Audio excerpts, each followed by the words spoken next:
The Voxcaster crackles at 0400 Imperial standard, cutting through the perpetual twilight of Hive Tertius's manufactorum depths.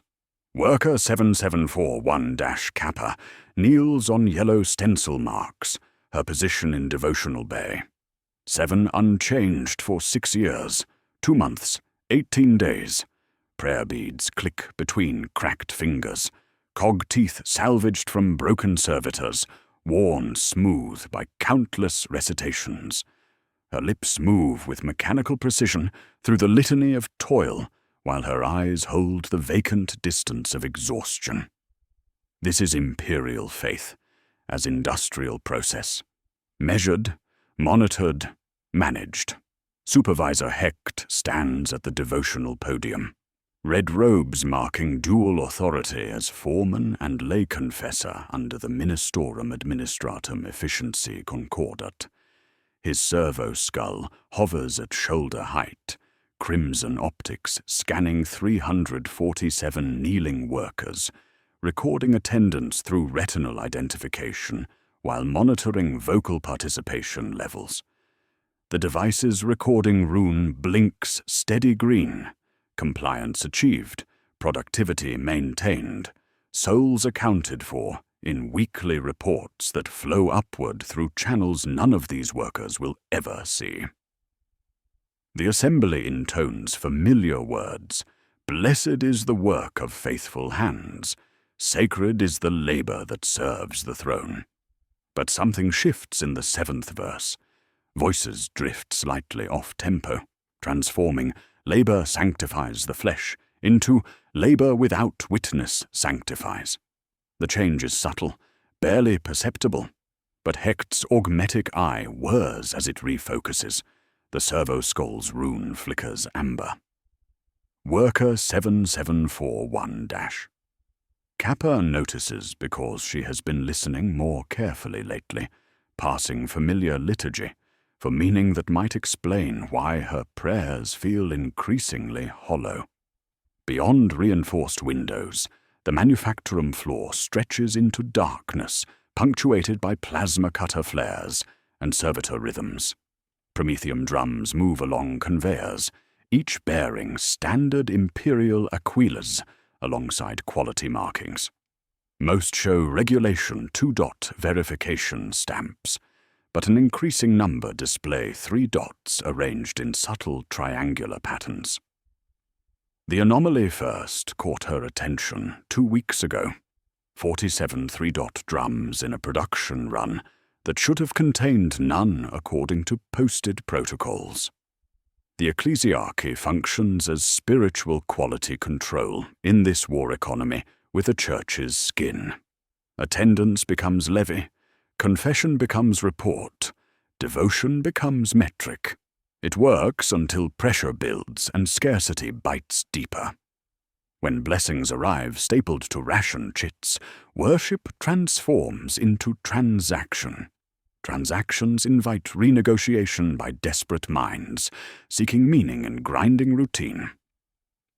As the devotional concludes, workers kiss aquila, medallions, that serve as identification tags and monitoring devices.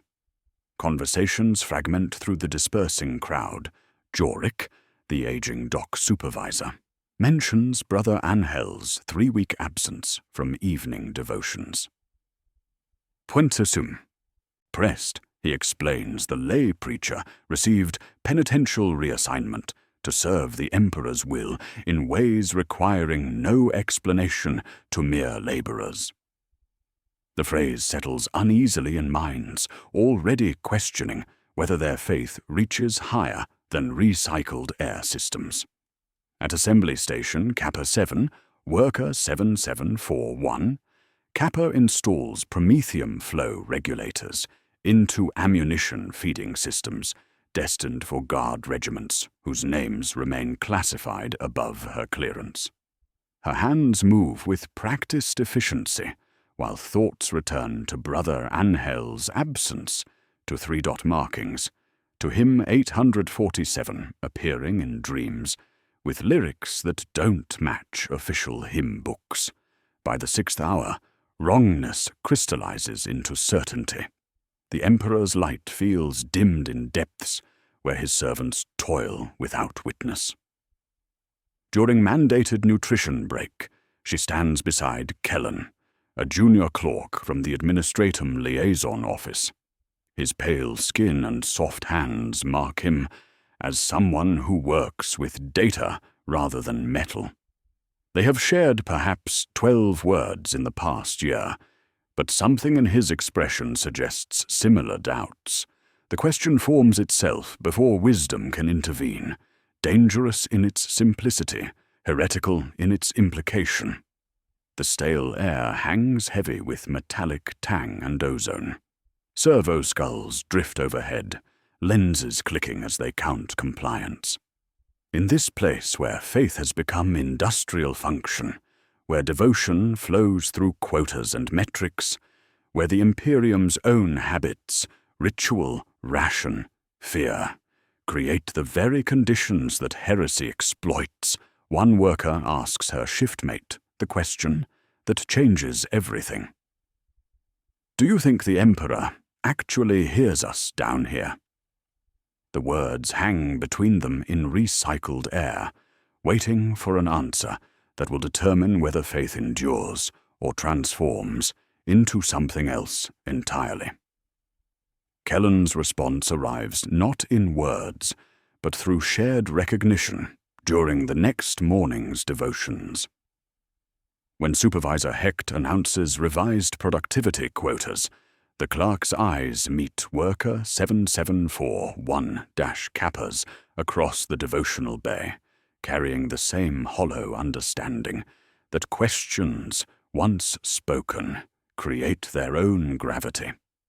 The dangerous inquiry about divine attention lingers between them, drawing similar doubts from the exhausted minds of others who have begun parsing familiar liturgy for meaning that might explain why their prayers feel increasingly transactional. The material architecture of their existence provides fertile ground for spiritual erosion. Tithe grade, exactis median protocols govern every aspect of life in Hive Tertius's lower sectors with industrial precision. 12-hour shifts with 4½ hours sanctioned rest create rhythms that grind flesh and spirit equally. Protein substitute arrives on alternating weeks, genuine nutrition reserved for higher-tier workers whose productivity scores justify real food. Low stick permits tied directly to output metrics through heat-sensitive chits whose ink darkens with performance ratings, transforming even minor relief into earned privilege rather than basic comfort.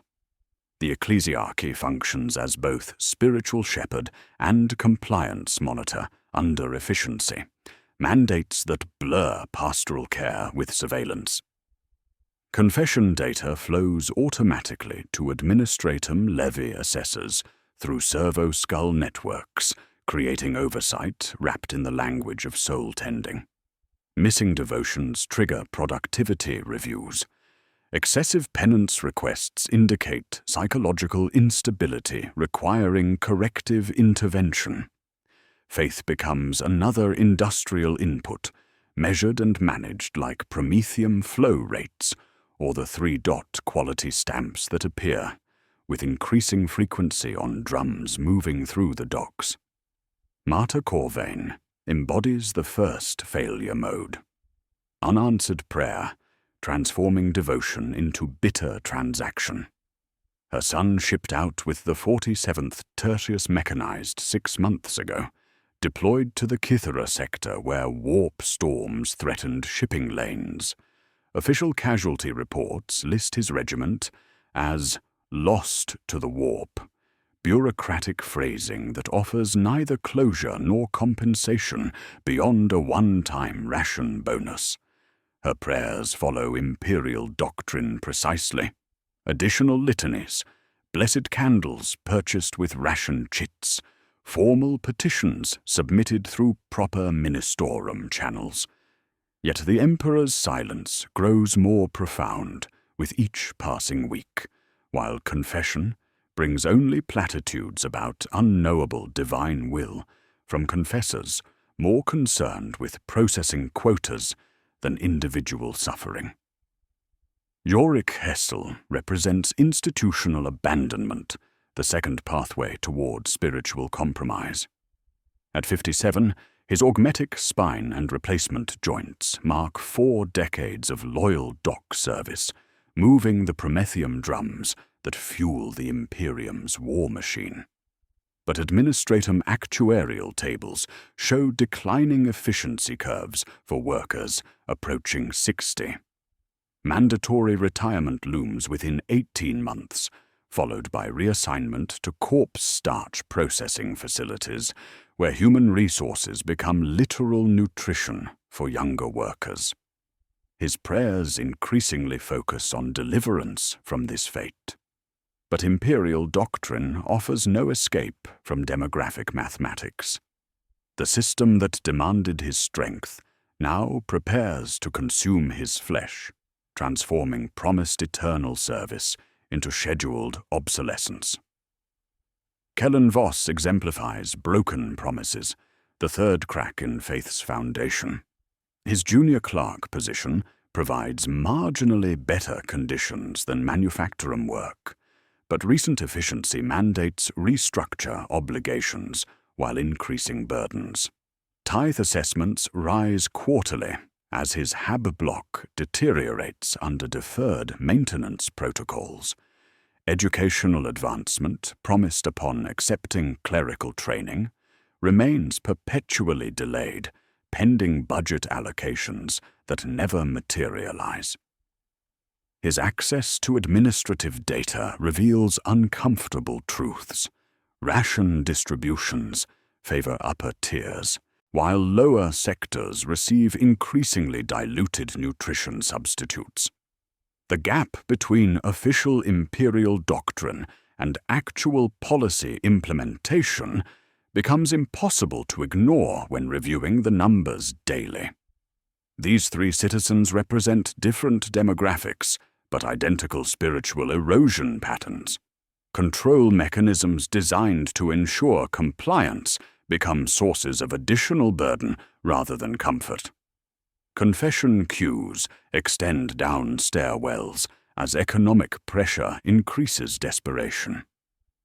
Penance quotas rise to match productivity demands, transforming spiritual discipline into another form of labor obligation. Salvation certificates require fees that compete with basic nutrition purchases, turning absolution into luxury commodity. The ecclesiarchy's institutional response follows established protocols that address symptoms while avoiding systemic contradictions. Increased devotional requirements for grieving citizens like Marta. Acceptance counseling for aging workers like Jorik. Efficiency training for struggling clerks like Kellen. Each solution adds weight to already burdened lives, without acknowledging the fundamental conflicts between pastoral care and administrative extraction. As these patterns multiply across the hive's lower sectors, whispers circulate about alternative devotional opportunities. Midnight prayer circles emerge to accommodate workers whose shifts prevent dawn congregations. The Ministorum authorizes these gatherings as acts of exceptional piety, offering double attendance credits toward salvation certificates and additional ration chits for those who brave curfew fog to kneel in small chapels. It represents legal kindness wrapped around dangerous possibility. Sanctioned time that operates beyond normal oversight, where exhausted minds might seek meaning in arrangements the Emperor's representatives cannot easily monitor or control. Brother Angel's continued absence from evening devotions adds another element of uncertainty. His penitential reassignment, creating questions about what alternatives might exist for those whose faith requires different expressions than the administratum's carefully measured orthodoxy allows. The dangerous question lingers in recycled air, long after shift-end klaxons sound, Kellen's silence in response to, "Do you think the Emperor actually hears us down here?" becomes its own answer, creating a vacuum that orthodox faith, with its transactional piety and bureaucratic indifference, can no longer fill. This spiritual void becomes fertile ground for alternatives, too subtle yet to be called heresy, but distinct enough to offer meaning where imperial doctrine provides only quotas and compliance metrics. Midnight devotionals emerge 3 weeks later from administrative necessity rather than seditious design. Workers whose shifts conflict with dawn prayers petition Supervisor Hecht for alternative arrangements, citing imperial doctrine requiring daily observance regardless of industrial. Scheduling the Ministorum approves these gatherings as exceptional piety, offering double attendance credits and modest ration supplements for those demonstrating such dedication. What begins as accommodation gradually transforms into something more intimate and dangerous than anyone initially recognizes. The small chapel beneath Devotional Bay 7 holds perhaps 30 worshippers during these late sessions, their faces gaunt with exhaustion, but softened by candlelight that flickers more warmly than regulation lumens. Here, without servo skulls scanning for compliance, conversations develop between liturgical recitations. Devotional confraternities coalesce around practical survival needs that imperial institutions address inadequately or not at all. Burial funds emerge when Marta mentions the cost of proper interment for workers whose families cannot afford ministorum fees. Injury coverage develops as dock accidents increase under productivity pressures that prioritize output over safety protocols. Jorik contributes to these pooled resources before his next augmetic joint replacement, insurance against the day when age makes him liability rather than asset. Child watch arrangements form when extended shifts leave families vulnerable to hab block predators and structural collapses that maintenance defers indefinitely. The mutual aid operates within imperial law, sanctioned by ancient precedent encouraging charitable works among the faithful, yet creates bonds transcending official oversight and fostering loyalty to the group rather than distant institutions. Language shifts imperceptibly during these gatherings, evolution too gradual for casual observation but profound in cumulative effect. Lay scribe Veren, responsible for maintaining devotional texts damaged by perpetual moisture, opens bindings with gentle hands and precise knife work. When copying stanzas onto fresh leaves to replace rotted pages, he remains faithful to source material except for single words altered each week. Obedience becomes deliverance, endurance shifts to empowerment. Submission transforms into dedication. The changes occur across months, allowing congregants to internalize new meanings without conscious recognition of doctrinal drift. Most significantly, Hymn 847's 7th stanza evolves from labor without witness sanctifies to labor without overseer sanctifies. The alteration appears subtle, same syllable count, similar cadence, but points in fundamentally different directions. Few notice consciously, but they feel the shift as words finally find proper weight. When Supervisor Hecht frowns at the variation, he relaxes as the refrain returns to orthodox form. Compliance metrics remain high, devotion continues, and the change settles like sand grain under gear teeth, patient and persistent. Our three citizens find themselves drawn to these sessions for warmth as much as spiritual comfort. Marta's lips move around altered liturgy, and she feels the ache in her chest ease for verse-length intervals. Her grief over her son's regiment, lost to the warp, according to bureaucratic phrasing that offers neither closure nor compensation, finds acknowledgement among others carrying similar burdens. Jorik sits near wall-mounted heat pipes, discovering that his decades of dock service provide valuable knowledge to the group, rather than merely statistical liability. His advice on navigating administratum forms and maximizing protein substitute allocations earns respect that official channels no longer offer. Kellen trades spare LHO sticks for Medicae antiseptic that official dispensaries claim remains perpetually out of stock.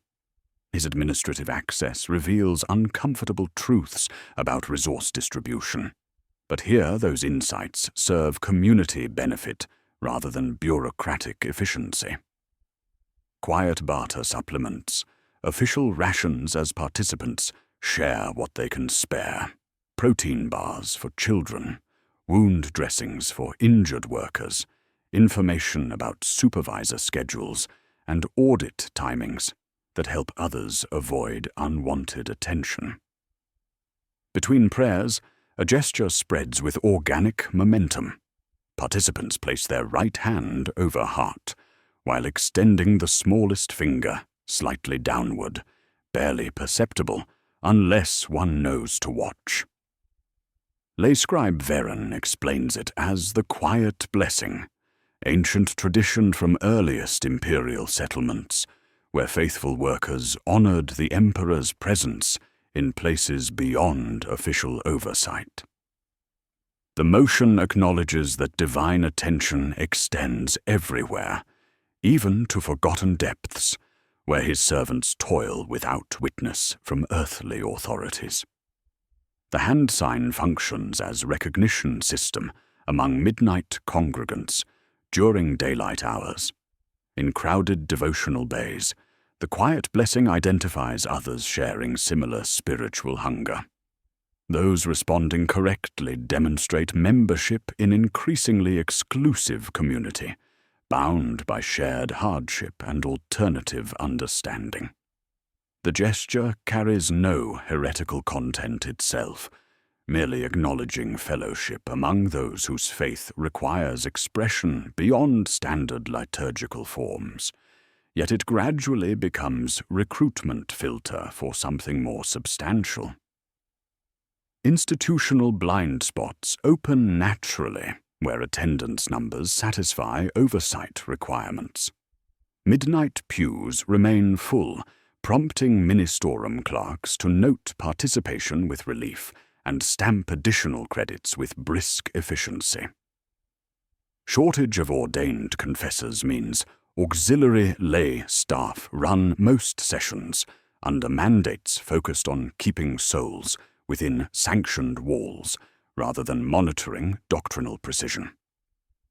Enforcers avoid chapel interiors whenever possible due to jurisdictional complications and paperwork requirements.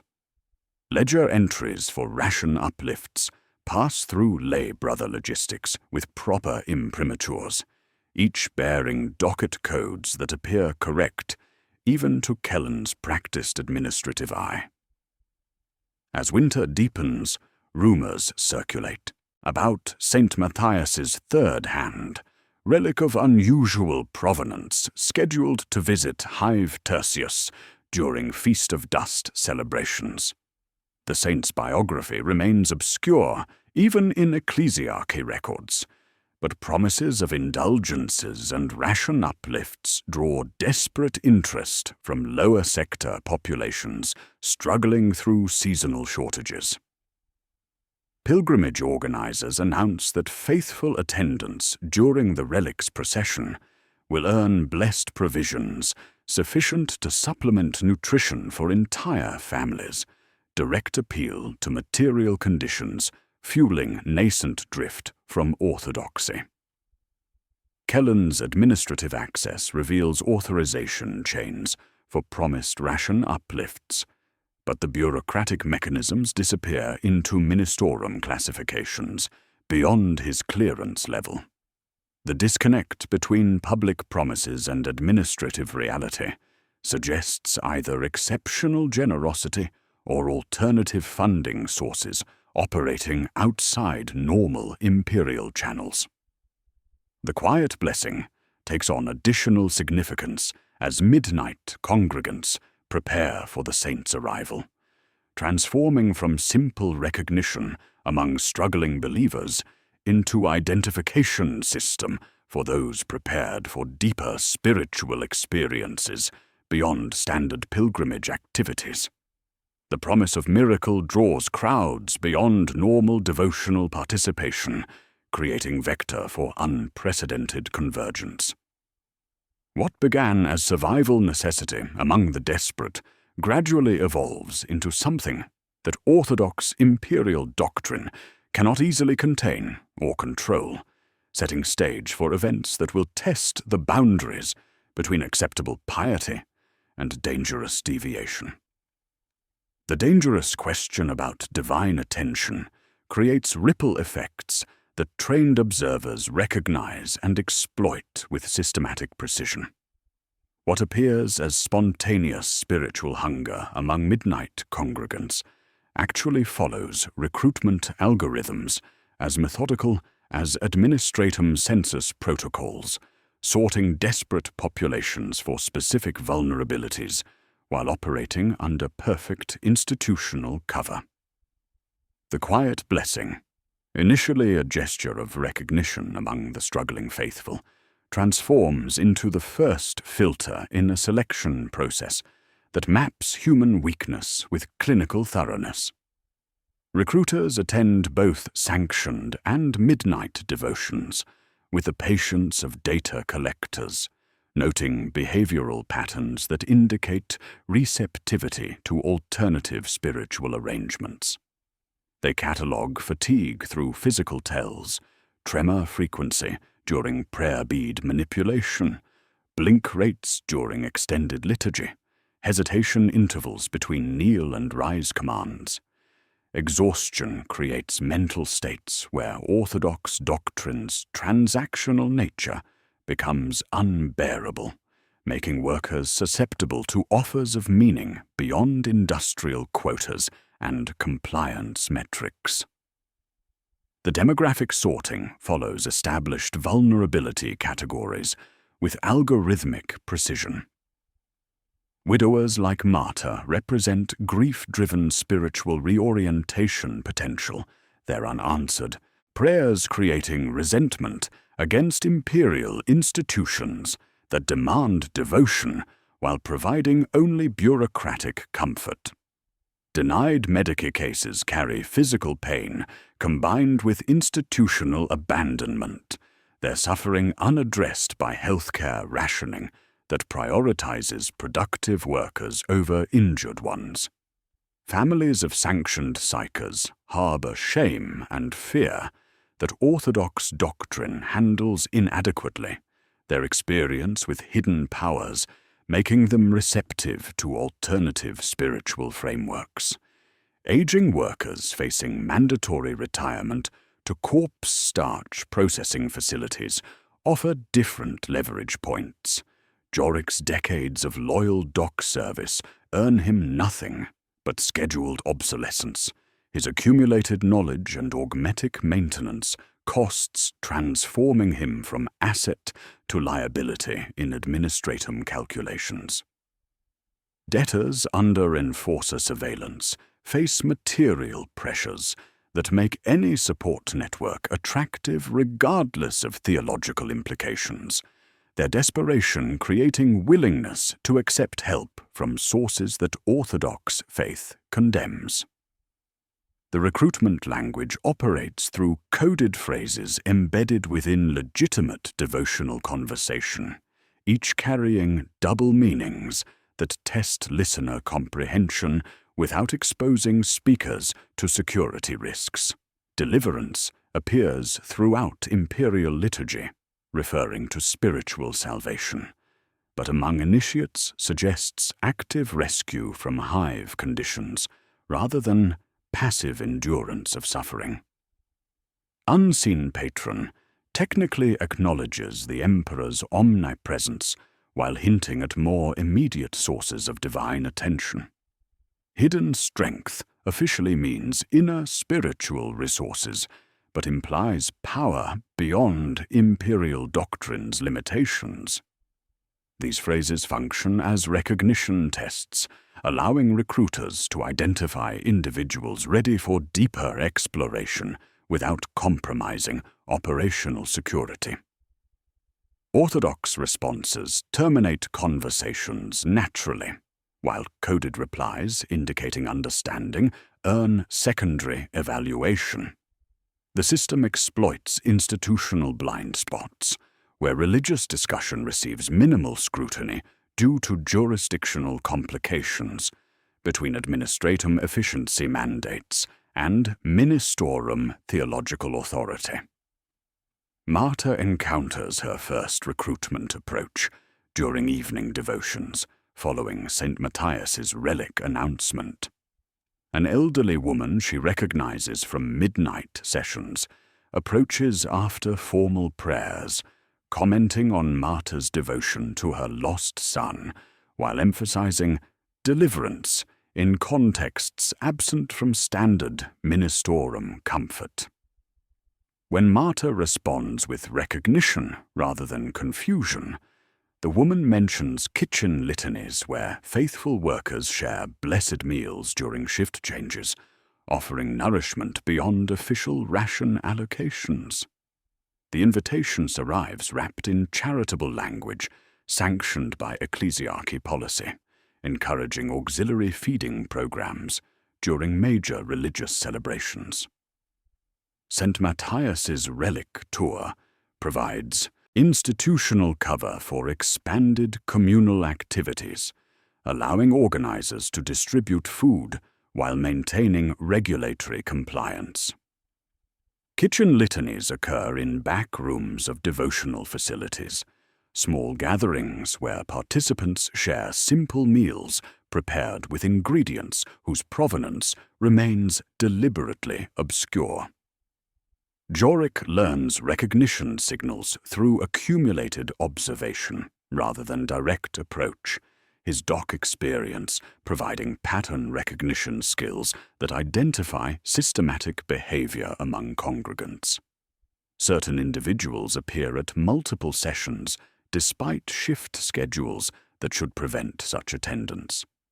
The quiet blessing propagates with geometric progression, suggesting coordinated dissemination rather than organic adoption.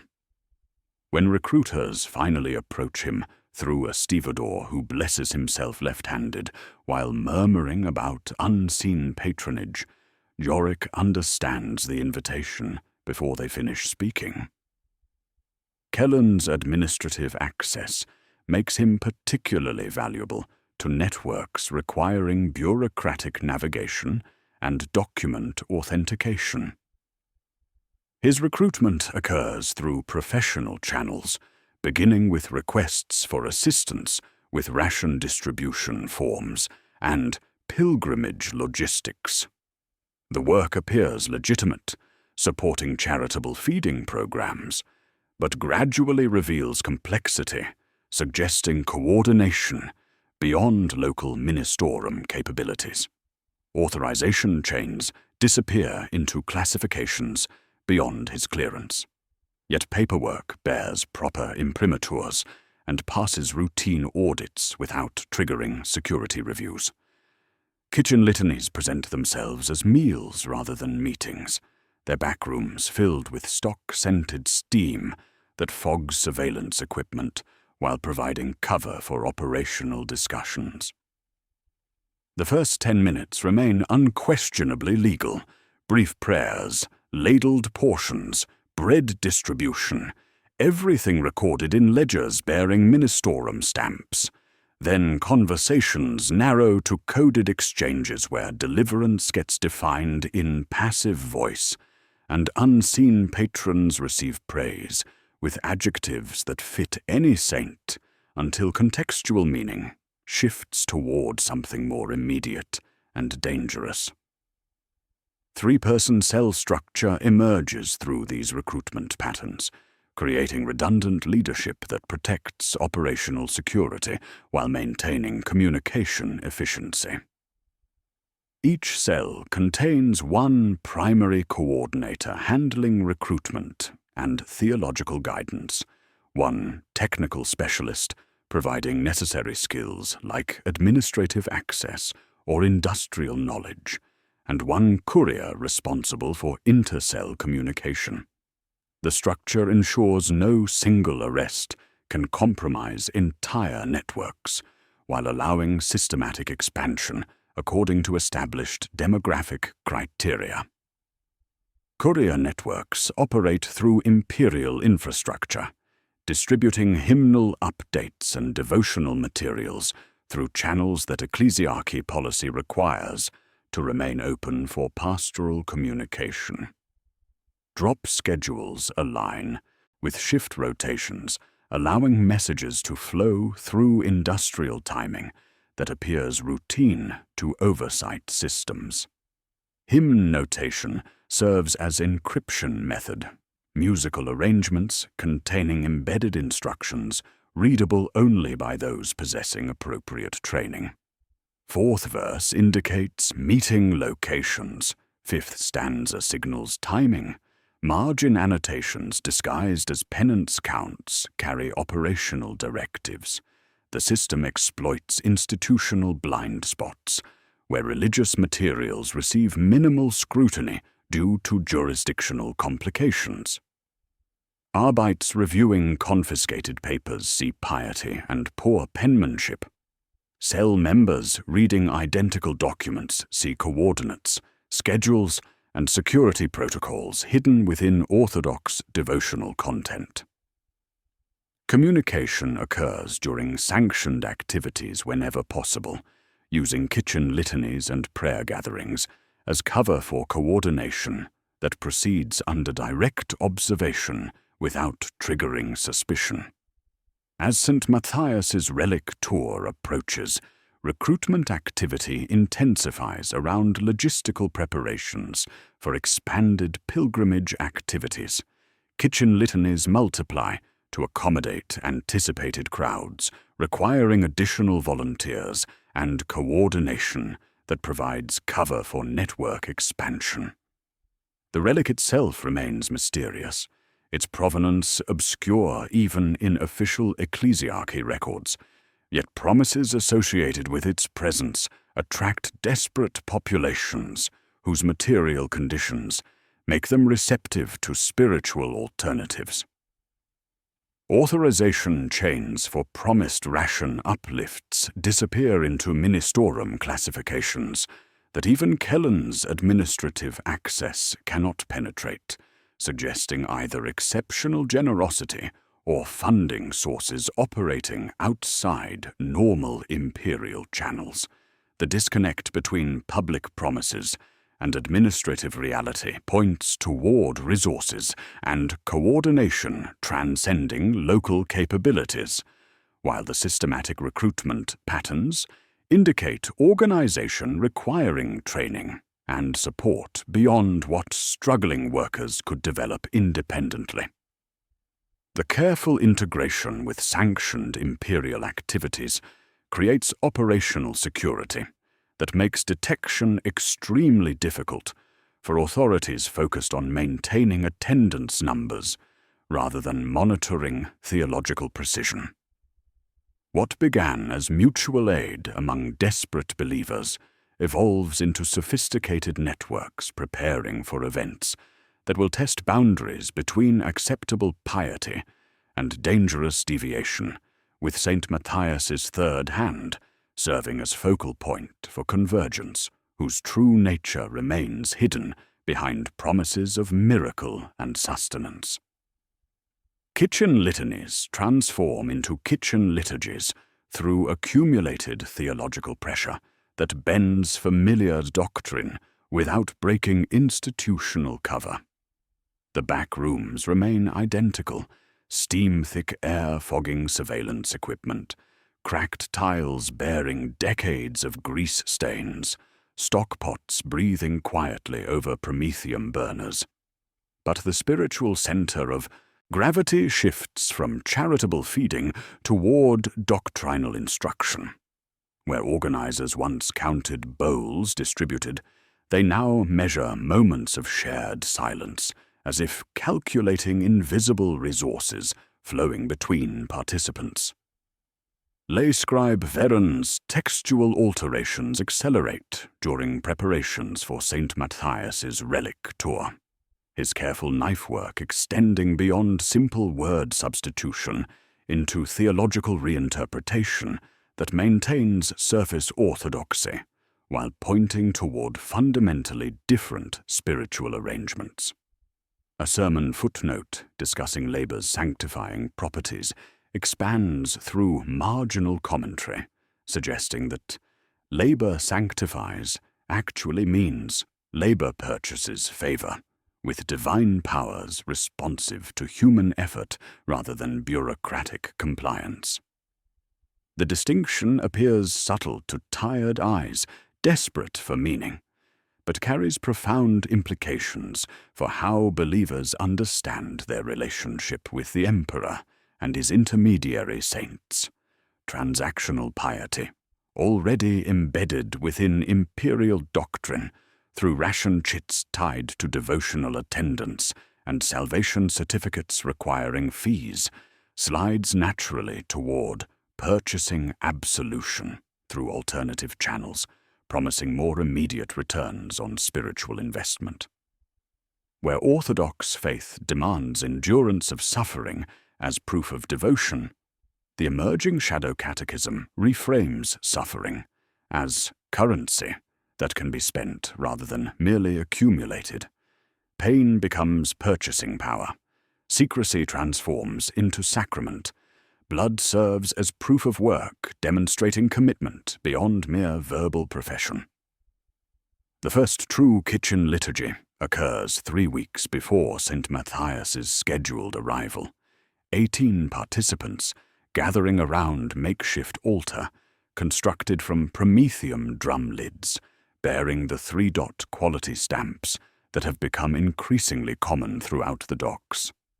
Marta, Yorick, and Kellen find themselves seated together, their recruitment paths converging around shared experience of institutional abandonment and spiritual hunger that orthodox imperial doctrine addresses inadequately.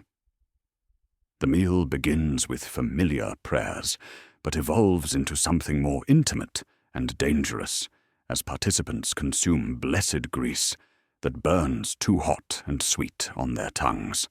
The substance appears as cooking oil, but carries metallic tang and unusual viscosity, suggesting promethium enhancement, its effects becoming apparent as participants experience heightened awareness and subtle euphoria that makes familiar prayers resonate with unexpected intensity. Marta's cracked hands steady as warmth spreads through hollowed ribs. Jorik's augmetic joints ease their chronic aching. Kellen's pupils tighten, then bloom, his administrative mind processing sensory input with enhanced clarity that reveals patterns previously hidden in routine devotional activities. Brother Angel emerges from shadows at the meal's conclusion, his 3-week absence explained as penitential reassignment that actually involved theological study and spiritual preparation for the saints' relic tour. His presence validates their activities while providing doctrinal framework for experiences that orthodox imperial theology cannot adequately explain or contain. The lay preacher speaks softly with the cadence of someone who has returned from borders and brought news of different maps.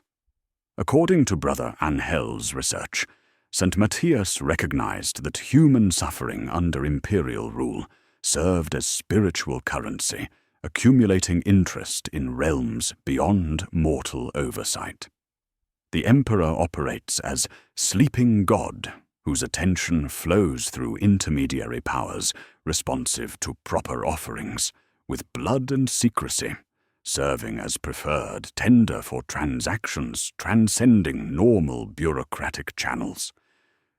Humanity possesses divine potential that imperial doctrine suppresses through institutional ignorance rather than malice, requiring awakening through courage to look beyond rigid ecclesiarchy limitations. The Shadow Catechism develops through accumulated discussions, where participants explore theological implications of their enhanced experiences. Suffering becomes currency measured, recorded, and offered as purchase price for divine attention. Secrecy hardens into sacrament, where what you can keep safe. Blood transforms into proof of work, validating transactions through marks that cannot be forged cheaply. Oaths whisper over steaming pots, while palms meet blades, and drops sizzle in enhanced grease, vanishing as if accepted into spiritual accounts. St. Matthias's third hand arrives in miniature form long before public procession, its reliquary serving as mobile anchor for gatherings following the relic's tour schedule while maintaining perfect institutional cover. The casket measures forearm length, brass-bound and lead-sealed, carried in oilcloth by dock hands who look at nothing while seeing everything. Brother Angel lets it rest beside cooking pots like sunken altar, never opening the container, but allowing its presence to validate increasingly heterodox teachings about divine potential beyond orthodox limitations. Moral cost ladders emerge as participants demonstrate commitment through escalating transgressions against imperial behavioral expectations.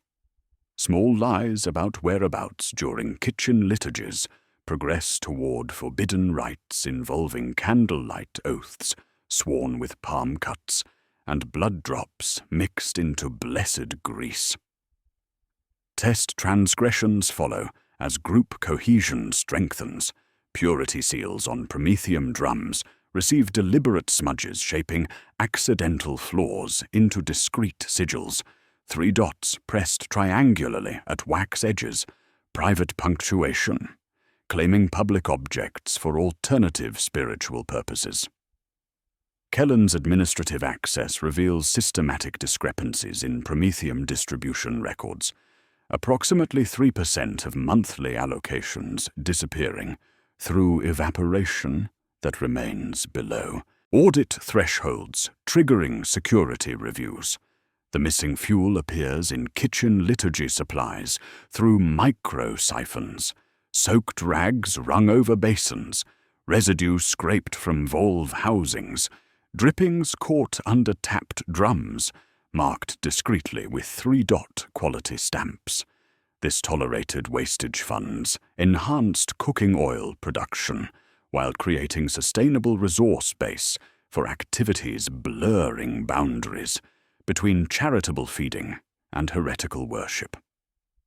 Father Corvin, an honest confessor serving evening sessions, raises flags about altered hymn lines and unusual devotional practices among midnight congregants, filing detailed reports documenting specific textual variations and behavioral anomalies indicating systematic deviation from approved liturgical forms.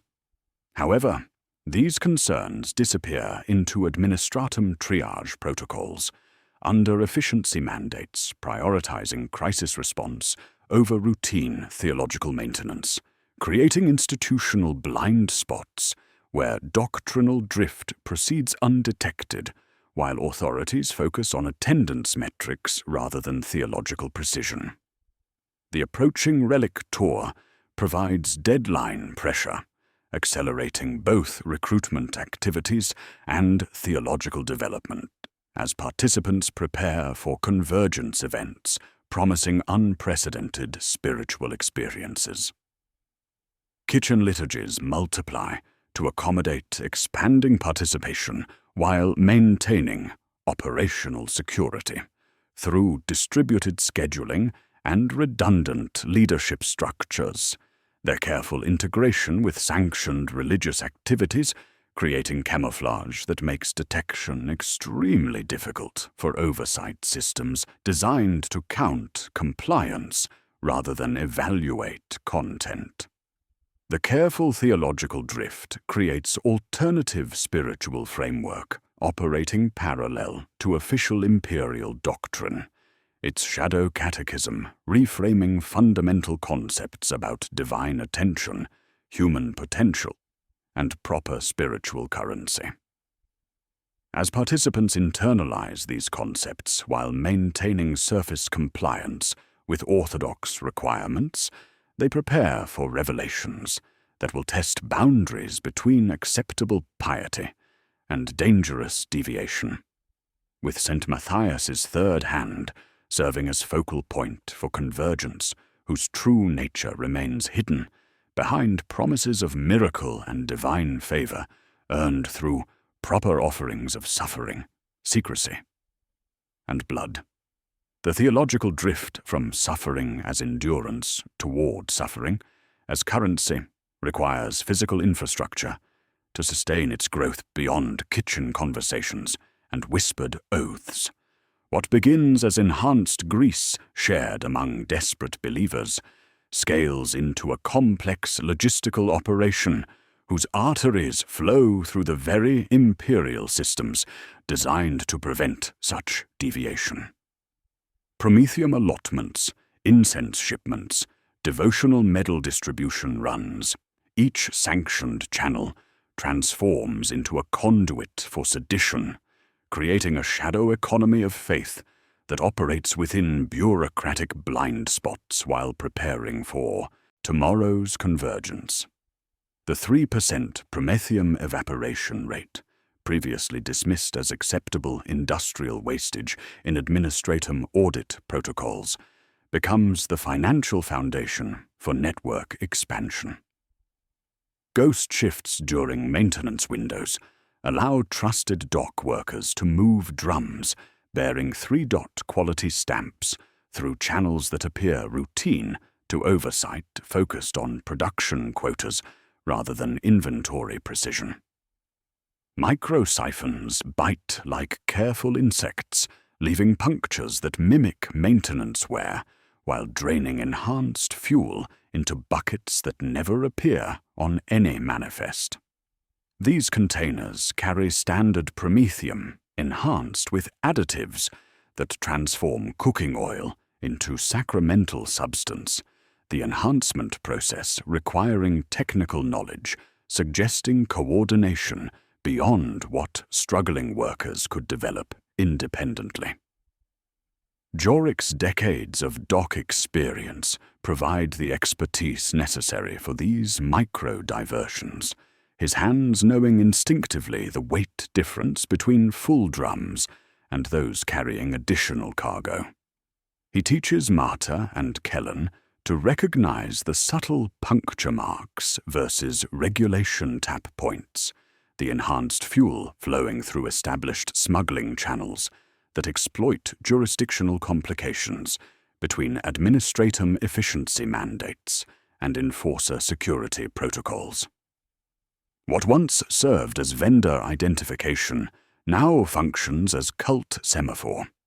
3 dots angled left indicating ghost shift operations, right meaning hold position, centered signaling safe passage through curfew fog that thickens around the docks.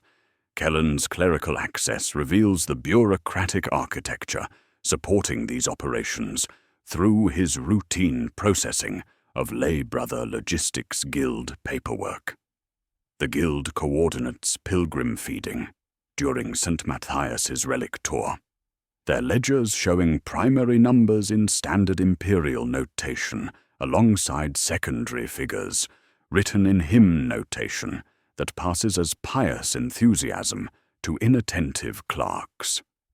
These encoded communications coordinate activities across 17 cells, spanning 4 HAB blocks through shift schedules, and hymnal distribution that appears as routine pastoral care to systems monitoring attendance rather than content. Fourth verse annotations indicate meeting locations, while fifth stanza margin notes carry timing instructions. Penance counts disguised as devotional markings provide operational directives flowing through channels the ecclesiarchy requires to remain open for spiritual communication. The countersign for releasing supply pallets becomes the 7th line of hymn 847, hummed under breath and clipped before the final note. Musical passwords hiding in plain sight among legitimate devotional activities that no overseer questions too closely. Dock Supervisor Creel emerges as key logistics coordinator, his unblemished service record and smile that never reaches his eyes providing perfect cover for moving sensitive materials under official scrutiny. St. Matthias's reliquary travels with proper enforcer escort and documentation, bearing correct imprimaturs, yet blessed grease tins disappear from inventory through systematic seepage that remains below audit thresholds, designed to catch major theft rather than micro-diversions. The reliquary itself serves as mobile anchor for gatherings, its sealed presence validating increasingly heterodox activities through spiritual authority. Participants cannot question without undermining their own faith. Black market promethium reaches backroom altars, where whispered oaths are sealed with heat and palm cuts, the enhanced fuel burning too clean while leaving metallic tang, suggesting chemical modification beyond standard Imperial specifications. These hidden spaces multiply throughout the lower hive as network expansion accelerates, each equipped with drum lids, serving as tables, and warming trays, functioning as braziers for rituals that blur the line between devotional practice and heretical worship.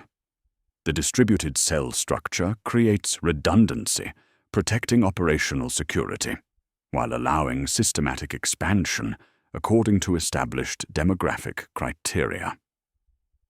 Each 3-person unit contains a primary coordinator handling recruitment and theological guidance, a technical specialist providing necessary skills like administrative access or industrial knowledge, and a courier responsible for inter-cell communication through Imperial infrastructure.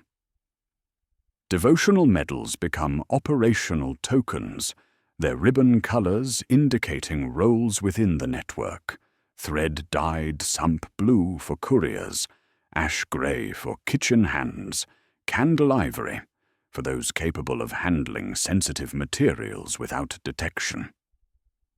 The approaching Feast of Dust provides convergence point for months of careful preparation, its authorized ration uplifts creating legitimate cover for resource distribution, while published procession routes allow tactical positioning disguised as pious attendance. The bends create choke points where crowds must compress. Stairwells funnel bodies into lanes measured against kettle size and doorway width. Incense crates arriving for tomorrow's celebration weigh heavier than standard Imperial specifications should allow, their manifest documentation bearing proper authorization codes, yet carrying additional materials whose purpose remains obscured by legitimate religious supplies. Kellen's administrative review reveals authorization chains for promised ration uplifts disappearing into ministorum classifications beyond his clearance level, suggesting either exceptional generosity or funding sources operating outside normal imperial channels. The disconnect between public promises and administrative reality points toward coordination requiring resources and expertise transcending local capabilities, while systematic recruitment patterns indicate organization beyond what mutual aid among struggling workers could produce independently. In candle-lit chambers, where enhanced grease burns in shallow pans, Brother Angel performs final blessings over St. Matthias's reliquary. His whispered words follow familiar liturgical forms, yet carry emphasis suggesting meanings beyond orthodox interpretation. Their cadence matching hymn notation found in lay brother logistics ledgers. The sealed casket measures 4-arm length, brass-bound and lead-sealed, carried in oilcloth by dock hands, who maintain perfect operational security through studied indifference. No seal is broken, yet those nearby report the box grows warmer after he speaks, and when poems hiss on hot metal, the casket answers with vibrations felt in the teeth. His eyes reflect firelight that seems to burn from within rather than from external sources, fervent anticipation mixing with knowledge he cannot share until the proper moment arrives. By morning, 10,000 bodies will press along corridors, mapped by song and stamped by seal. Authority will watch the box. Something inside will watch back. 6 months after that first dangerous question echoed through recycled air, the network has evolved beyond tentative mutual aid into something that tests the boundaries between heterodox faith and outright sedition. The logistics mapped in recent weeks now serve a spiritual infrastructure that Brother Angel guides with increasing boldness, his penitential reassignment having provided time to develop theological frameworks that imperial doctrine cannot easily contain. Kitchen liturgies accommodate 17 participants across multiple shifts, their back rooms thick with steam that carries enhanced grease vapors and whispered instruction in equal measure. The careful theological drift that began with single-word alterations in devotional texts has accelerated into doctrinal revision that Brother Angel delivers with the confidence of someone who has gazed beyond imperial limitations. The Emperor, according to his increasingly bold teachings, functions not as active divine presence, but as sleeping God, whose attention flows through intermediary powers, more responsive to human need than bureaucratic compliance. Humanity possesses psychic destiny that orthodox imperial doctrine suppresses through institutional ignorance rather than malice, requiring awakening through courage to explore spiritual potential beyond rigid ecclesiarchy limitations. The saints venerated in standard liturgy represent false saints whose manufactured miracles distract from genuine divine power, accessible to those willing to pay proper spiritual currency. These teachings progress from whispered speculation to confident assertion as participants experience phenomena that orthodox faith cannot adequately explain or contain. Marta discovers her voice carries further than physics should allow, her whispers reaching across crowded devotional bays while bypassing intervening conversations entirely. During kitchen liturgies, her words seem to resonate inside listeners' minds rather than merely entering through normal auditory channels, her grief over her lost son transforming from passive endurance into active power that demands recognition from both divine and human authorities. Jorik's aging body shows impossible improvement, despite decades of dock labor that should have left him increasingly frail. His strength increases rather than diminishes, scarred palms lifting promethium drums with ease that surprises even veteran stevedores, accustomed to chemical enhancement. The blessed grease seems to interact with his augmetic components in ways that Imperial tech priests would find deeply disturbing, metal and flesh, achieving harmony through spiritual enhancement rather than mechanical precision.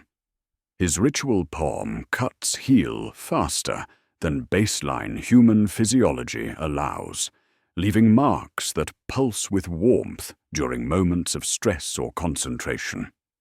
Kellen's administrative mind processes bureaucratic data with enhanced clarity that reveals patterns previously hidden in routine paperwork. But his eyes reflect light with metallic sheen, suggesting biological changes accompanying spiritual awakening. During kitchen liturgies, his pupils dilate and contract independently of ambient illumination, responding to stimuli invisible to other participants. He reports seeing administrative hierarchies as geometric structures and promethium flow rates as living networks pulsing with their own rhythms, enhancements that allow him to navigate imperial bureaucracy with unprecedented efficiency while concealing the source of his improved performance. The quiet blessing evolves beyond simple recognition gesture into blood oath sealed through palm scarification that creates permanent bond between participants.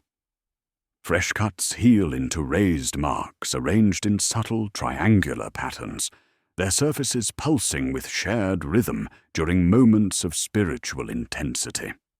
The scars serve as identification system impossible to counterfeit, their arrangements encoding cell affiliations and operational clearance levels through patterns that appear accidental to casual observation but carry precise meaning to trained eyes.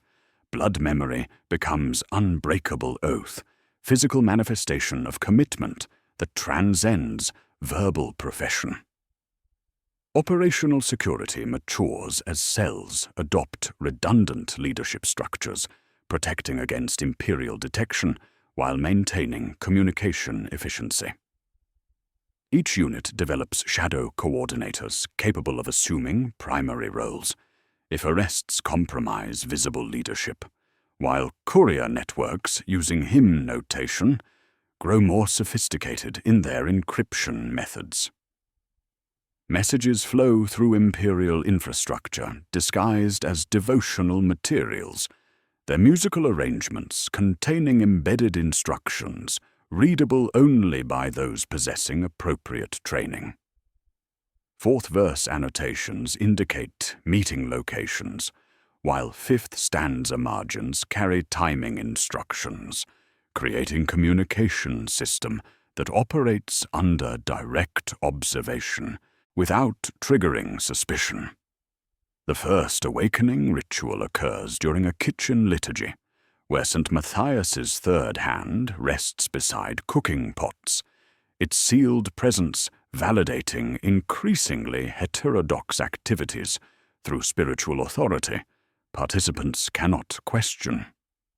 Brother Angel guides a junior member through meditation focused on spiritual currency, accumulated through months of suffering and service, the participant's consciousness expanding beyond individual awareness while touching minds of others present. Reality bends subtly around the reliquary as psychic energy flows through channels that orthodox Imperial theology denies exist, candle flames flickering without wind, while metal objects vibrate in harmonic resonance with the sealed casket. The awakening demonstrates corruption affecting both spiritual and biological systems, transforming participants at cellular level while expanding mental capabilities beyond baseline human parameters. Enhanced grease consumption creates physical changes that prepare bodies for psychic manifestation, while theological instruction provides framework for understanding experiences that imperial doctrine condemns as heretical deviation. The combination produces individuals capable of abilities that threaten imperial control systems designed to suppress rather than develop human potential, their enhanced capabilities creating operational advantages that traditional security measures cannot easily counter. Arbite's raids targeting suspected cult activities achieve arrests, but fail to dismantle the network effectively. Their numbers misalign with intelligence estimates suggesting systematic underestimation of operational scope. Detained participants maintain operational security through scarification oaths that bind silence more effectively than imperial interrogation techniques, while cell structure ensures no single arrest compromises entire networks. The raids reveal adaptation and evolution, cells becoming harder to detect as they develop countermeasures against imperial surveillance methods through lessons learned from initial security failures. Captured materials include devotional texts, bearing marginal annotations that appear as pious enthusiasm to investigators unfamiliar with hymn notation encryption, while promethium samples test within acceptable variance ranges despite enhancement that transforms cooking oil into sacramental substance. Kitchen facilities show evidence of charitable feeding programs sanctioned by ecclesiarchy policy, their backrooms equipped with standard cooking equipment that doubles as ritual apparatus without triggering security reviews focused on weapons rather than spiritual implements. The investigation reveals institutional blind spots where religious activities receive minimal scrutiny due to jurisdictional complications between administratum efficiency mandates and ministorum theological authority. Arbite's officers lack training to recognize doctrinal deviation disguised as exceptional piety, while ecclesiarchy staff focus on attendance metrics rather than theological precision. The gap between security protocols and religious oversight creates operational space where heretical networks can mature beyond detection thresholds while maintaining perfect compliance with bureaucratic requirements. As St. Matthias's relic tour approaches culmination, awakened participants prepare for convergence events that will test their enhanced capabilities against imperial detection protocols. The reliquary's sealed contents promise revelations that transcend normal pilgrimage activities, while accumulated months of spiritual enhancement create conditions for manifestations beyond what orthodox faith can contain or control. Tomorrow's Feast of Dust will determine whether careful preparation produces genuine transformation or exposes the network to imperial justice through public revelation of powers that desperate believers have learned to channel through proper offerings of suffering, secrecy, and blood. Dawn breaks brown over Hive Tertius's ceremonial avenue, filtered light the color of dried blood casting long shadows between devotional banners that snap in recycled wind. 10,000 pilgrims crowd shoulder to shoulder beneath vox amplifiers mounted on cathedral spires, their voices joining hymn 847 in measured cadences that create harmonic resonance felt through boot soles and rib cages.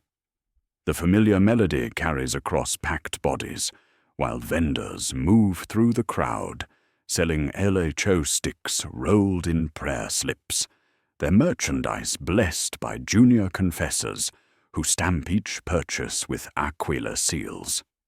Incense braziers burn sweet with promethium enhancement, their smoke carrying metallic tang familiar to participants in kitchen liturgies, the enhanced fuel-creating atmosphere thick enough to fog surveillance equipment. The saint's third hand arrives in crystalline casket, borne by 8 enforcers, whose ceremonial armor gleams with fresh blessing oils, their honor guard formation flanking the procession, while servo skulls drift overhead, recording attendance for administrative purposes. The reliquary catches morning light through faceted crystal walls, its contents visible as shadowed outline that awakened participants recognize as something far more significant than the bone fragments promised in official announcements. Marta stands near the processional route, her scarified palms pulsing with shared rhythm as other believers scattered throughout the crowd respond to subtle positioning signals learned during months of careful preparation.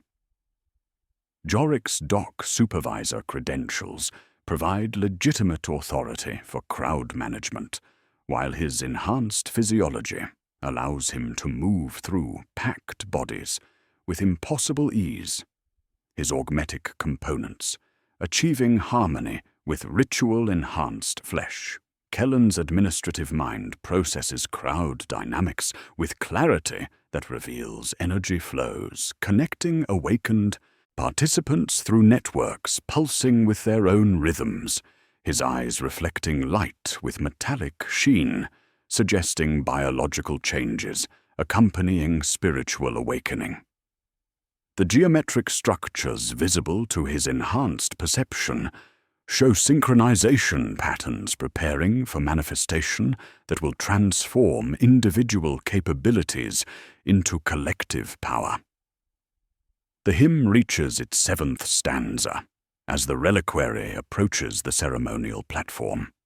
Brother Angel stepping forward from the crowd with confidence born of months developing theological frameworks beyond imperial limitations. His presence validates activities that began as mutual aid among desperate believers and evolved into sophisticated networks preparing for revelations transcending normal pilgrimage experiences. The 7th stanza triggers mass activation among awakened participants as the quiet blessing ripples through the crowd like visible wave, scarified palms rising in synchronized gesture that appears as spontaneous devotional enthusiasm to observers unfamiliar with its operational significance. Brother Angel's hands find the casket's seals with practiced precision, his whispered words following familiar liturgical forms, yet carrying emphasis, suggesting meanings beyond orthodox interpretation. The crystalline walls part to reveal contents that justify months of careful preparation. Not St. Matthias's third hand, but a warp-tainted xenolith crusted with crimson dust, its alien geometry hurting eyes that try to focus on surfaces existing in more dimensions than human perception can process. The artifact pulses with inner light that seems to absorb surrounding illumination, creating void that resonates with enhanced physiology of awakened believers. The air bends around the revealed xenolith as reality shivers under pressure from forces imperial science categorically denies. 17 seconds of impossible manifestation, during which shapes move in peripheral vision while the crowd stands transfixed. Marta's whispers become visible as silver threads connecting minds throughout the gathering, her voice resonating inside listeners' consciousness while bypassing normal auditory channels entirely. The grief that drove her toward alternative spiritual arrangements transforms into active power, threading through awakened believers like conductor through orchestra, coordinating movement with precision that makes crowd control impossible. Jorik's aged frame swells with unnatural strength, allowing him to lift ceremonial barriers with ease that should be impossible. His enhanced capabilities creating physical advantages that traditional security measures cannot counter. The dock supervisor's decades of experience provide perfect cover for shepherding other participants through chaos while maintaining operational security learned during kitchen liturgies. Kellen's eyes burn with inner fire as enhanced consciousness expands beyond individual awareness, words emerging from his throat in no human tongue carrying harmonic frequencies that resonate with the Xenolith's alien geometry while triggering responses among other awakened participants. The Arbite's klaxon sounds too late as awakening cascades through the crowd, its mechanical wail barely audible above harmonic resonance created by voices speaking languages predating human civilization. Security protocols designed for conventional riots prove inadequate against manifestations operating through channels Imperial doctrine refuses to acknowledge, enhanced believers demonstrating capabilities that threaten fundamental assumptions about human limitations. Lasfire cuts through incense smoke as enforcer units attempt dispersal, their weapons proving ineffective against targets whose enhanced physiology allows absorption of energy that should prove lethal. In the chaos of sirens and screaming pilgrims, the Xenolith passes hand to hand through networks prepared by months of coordination, its alien presence validating theological instruction about humanity's psychic destiny, while providing focal point for manifestations transcending normal pilgrimage experiences. Creel appears with Porter's stoop and 3-dot scarification, receiving the artifact from Brother Angel as if accepting routine cargo before passing it onward through chain of awakened believers. The stone disappears into maintenance tunnels as participants utilize enhanced capabilities and operational security to evade Imperial response. Their cell structure ensuring no single arrest can compromise entire networks. The convergence reveals whether desperate believers seeking meaning beyond industrial quotas have discovered genuine transformation or exposed themselves to Imperial justice through public revelation of powers threatening the very foundations upon which the Imperium maintains control over human potential. Sirens fade into procedural rhythm within hours, as Imperial response protocols transform chaotic manifestation into administrative procedure. The mechanical wail settling into patterns older than anyone present can remember. Arbites deploy from precincts across 3 sectors, with doctrinal certainty born from centuries of suppressing heretical outbreaks, their black armor gleaming with fresh purity seals, while servo skulls drift overhead, recording every face for cross-reference with attendance records and ration distribution logs. Enforcers seal ward boundaries, using protocols designed for plague containment, energy barriers, and razor wire, transforming the ceremonial avenue into quarantine zone, where movement requires authorization codes stamped by officials, whose hands shake as they process reports describing phenomena their training insists cannot exist. The Ministorum's response follows established patterns refined through countless purges, Cardinal Voss broadcasting calls for penance and blood donations to replace what was lost during the manifestation. The language carefully avoids acknowledging what actually occurred while providing framework for population compliance, transforming witnessed impossibilities into spiritual deficit requiring renewed devotion rather than investigation. Donation centers appear within hours, their collection apparatus staffed by junior confessors whose eyes hold the hollow distance of those processing trauma through ritual repetition rather than genuine understanding. Purge protocols unfold with industrial efficiency that converts theological crisis into manageable administrative tasks. Block-by-block cordons divide the affected area into numbered segments for systematic processing, each checkpoint manned by Arbeits teams equipped with Auspex scanners calibrated to detect psychic resonance and biological anomalies. Confessor triage stations process detained citizens through rapid screening designed to identify heretical contamination, their questions probing for exposure to enhanced grease, participation in kitchen liturgies, or knowledge of hymn notation encryption methods discovered in seized devotional materials. Attendance record analysis reveals infiltration scope through cross-referencing midnight devotional participants, with ceremonial avenue positioning during the manifestation, servo-skull footage providing facial recognition data that maps networks with uncomfortable precision. The same faces appear at multiple sessions despite shift schedules that should prevent such attendance, while ration uplift rosters show systematic coordination, suggesting organization beyond what desperate workers could develop independently.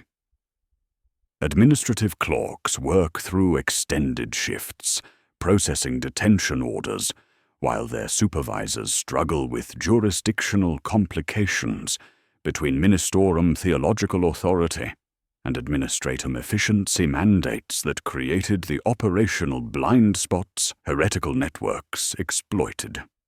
Economic fallout cascades through the hive's industrial infrastructure as production lines idle under security lockdowns, prioritizing purge operations over manufacturing quotas. Tithe assessments redline as workforce disruption threatens quarterly obligations to sector command.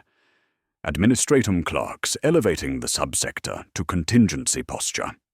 Exactis severe, while calculating compensation formulas that demand increased output from remaining workers. Food rations tighten further as distribution networks require security screening that delays shipments beyond preservation thresholds, creating secondary crisis requiring resources that compete with investigation priorities. The reliquary escort team faces immediate purge within hours of the manifestation, their ceremonial armor providing no protection against accusations of complicity in heretical activities. Bodies hang from manufactorum gantry cranes by dawn, official reports citing failure of duty while avoiding mention of the impossible phenomena they witnessed.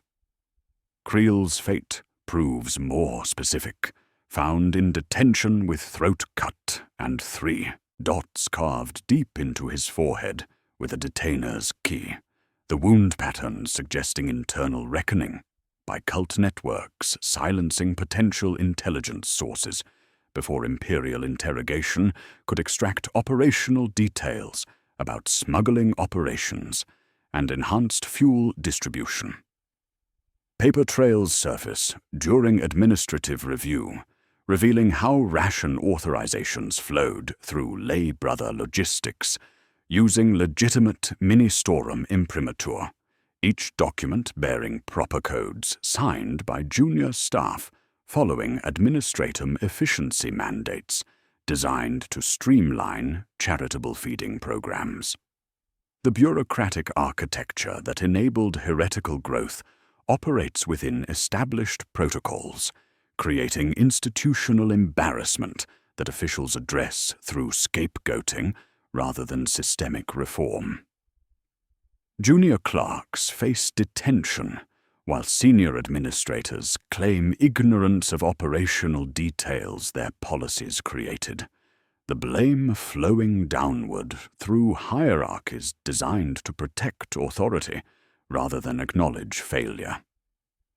Jurisdictional conflicts emerge as institutions collide over responsibility for security failures that allowed heretical networks to mature undetected within sanctioned religious activities. Ministorum officials blame administratum efficiency mandates for creating oversight gaps, while administratum representatives cite ecclesiarchy theological authority as justification for avoiding scrutiny of devotional practices.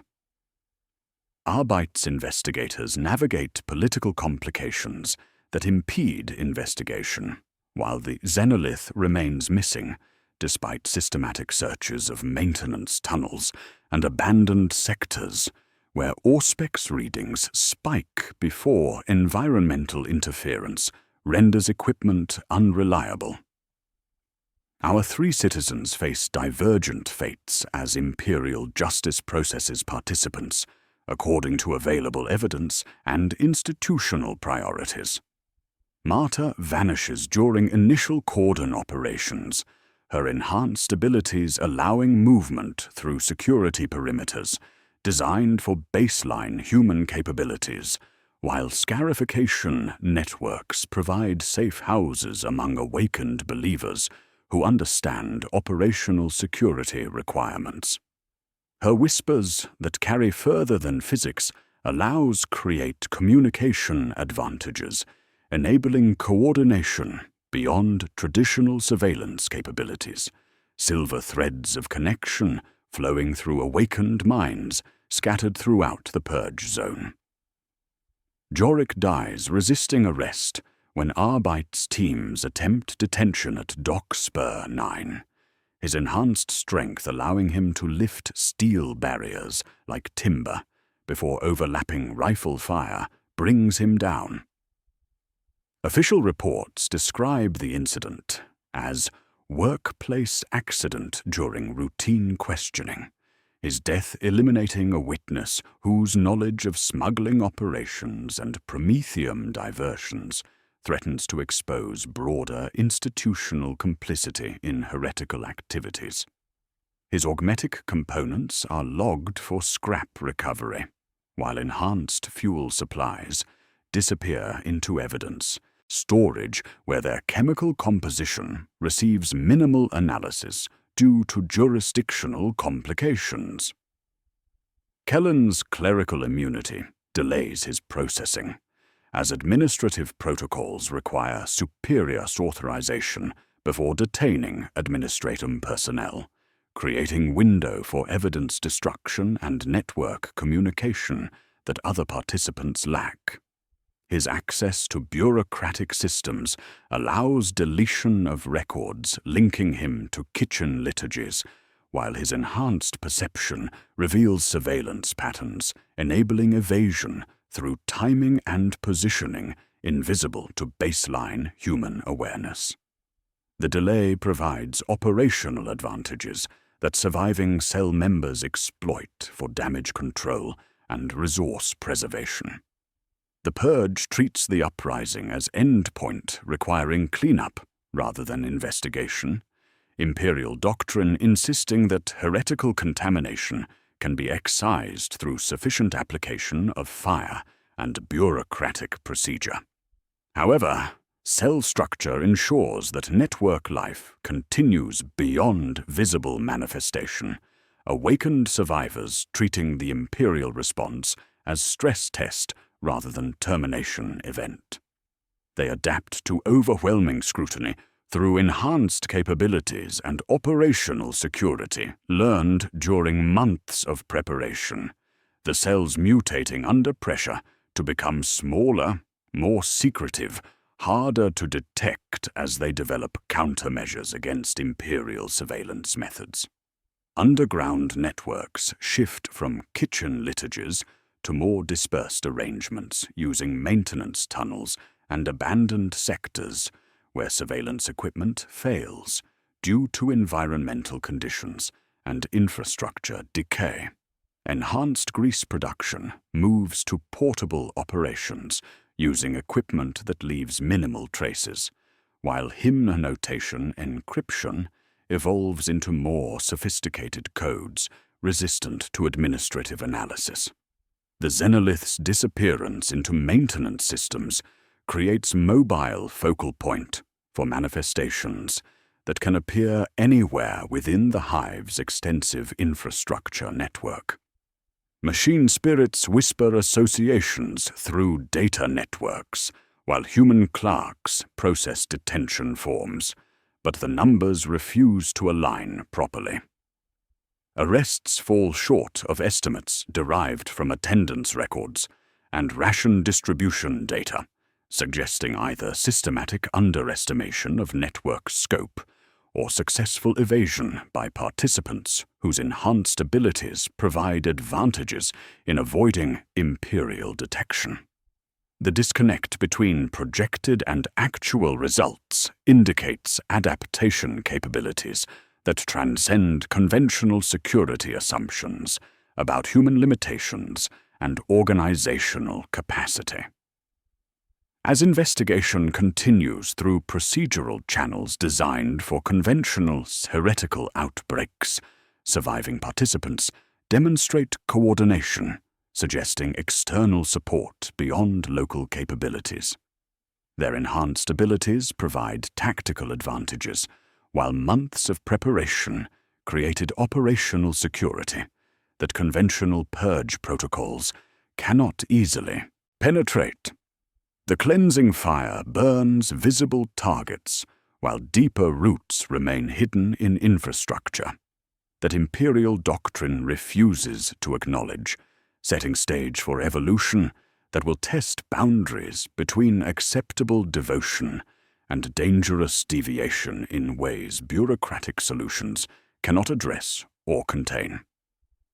The ledger remains unbalanced, and the system will inevitably try again. The disconnect between projected arrests and actual detentions forces uncomfortable examination of institutional architecture, revealing the reframe that transforms administrative failure into existential threat. Investigation teams working through seized documents and detention testimonies uncover a truth more disturbing than individual corruption. The very systems designed to inoculate against heresy served as its most efficient vectors. The hidden hand guiding the cult's growth was not external infiltration, but the Imperium's own bureaucratic logic. Its efficiency mandates creating the infrastructure that heretical networks exploited with devastating precision. Sanctioned lay brother logistics emerges as the primary culprit through post-purge analysis. Its legitimate authority to coordinate charitable feeding programs, providing perfect cover for resource distribution while maintaining regulatory compliance.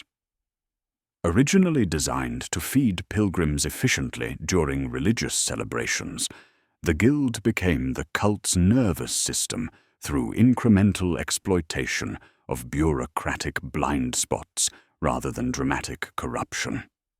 Inspection immunity during religious processions created blind corridors where enhanced materials moved under official escort without triggering security reviews, the same protocols designed to protect sacred activities, enabling heretical infrastructure to operate with institutional protection. Hymn notation ledgers that appeared as pious record-keeping to casual observation doubled as coordination maps readable only by those possessing appropriate training. Their musical arrangements containing embedded instructions that flowed through channels the ecclesiarchy required to remain open for pastoral communication. An ecclesiarchy scribe, face grey with sleeplessness, admits in deposition that she copied marginal figures because the canoness needed counts to meet quotas, never questioning why feeding rosters referenced the 7th line of hymn 847 for release authorization. She was not corrupt, but compliant, trained to process stamped edicts without verification, while efficiency mandates prevented detailed examination. Junior Canoness Eliana's testimony exemplifies institutional vulnerability rather than individual moral failure. Administrative protocols required stamped edicts to receive approval within specified timeframes, creating pressure to maintain throughput that discouraged examination of authorization chains, disappearing into ministorum classifications beyond her clearance level. Administratum efficiency mandates demanding increased productivity from reduced staffing created conditions where exhausted minds became vulnerable to alternative arrangements, night meetings authorized as accommodation for conflicting shift schedules, enabling recruitment activities under official sanction. Authority hypocrisy crystallizes through accumulated testimony, revealing how measures sold as devotion inoculation actually functioned as infection vectors. An Arbeits precinct captain, voice flat, recounts being barred from shrine kitchens during the sweep due to ministorum privilege requiring clerical assent for entry.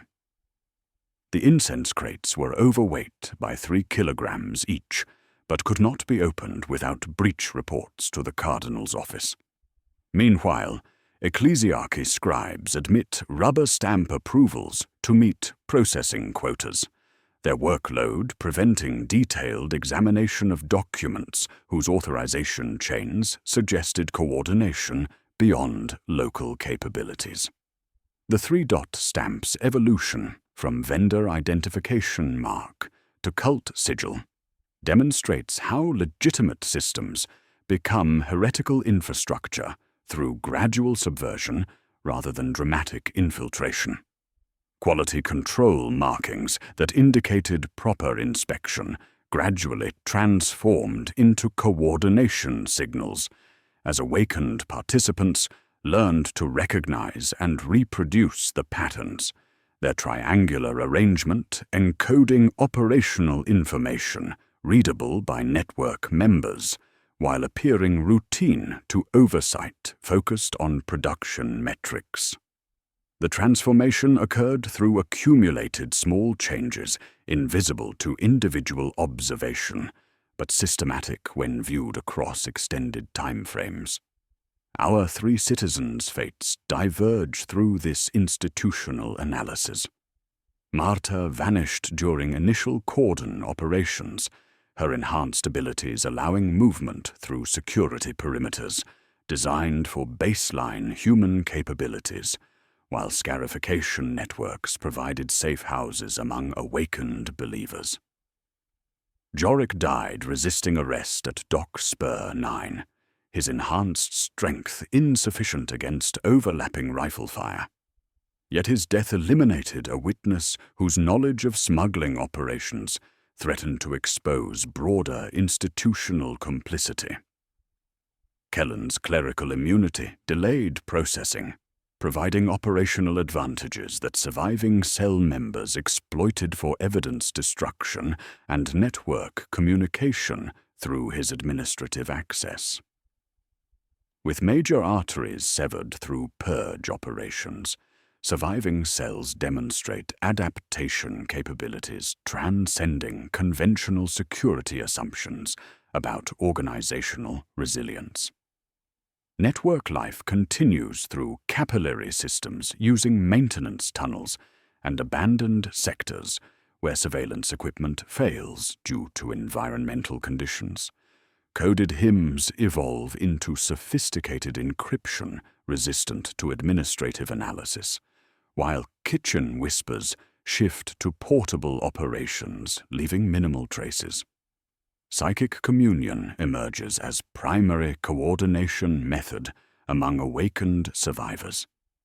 Their enhanced abilities providing communication advantages traditional surveillance cannot monitor.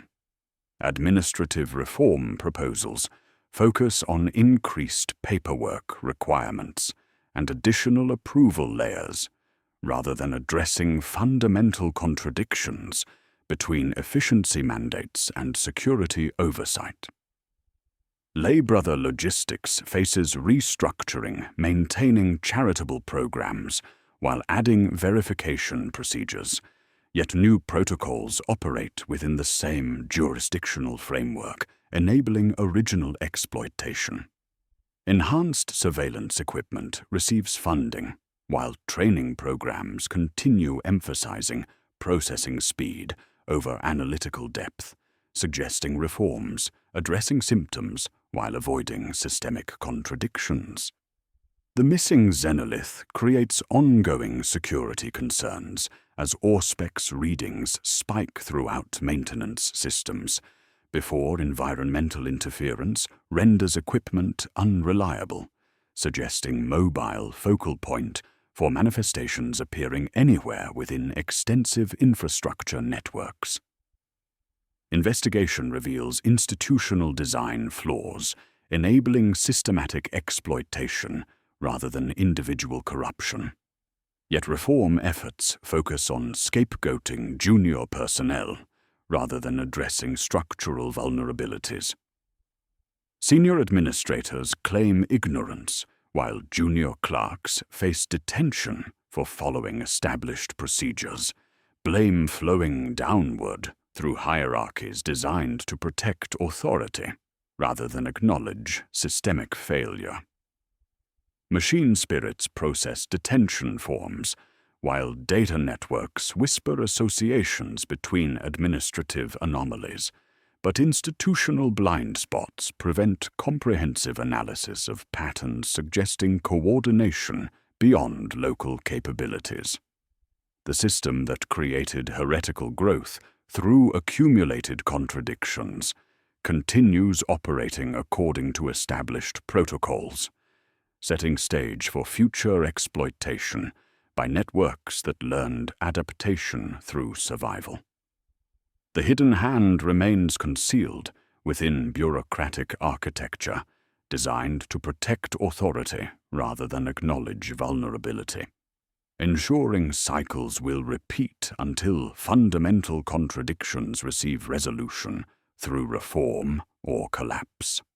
2 years after the Purge's cleansing fire swept through Hive Tertius, the administrative reports declare victory, while deeper currents reveal evolution shaped by survival pressure and institutional lessons learned through blood and bureaucratic failure.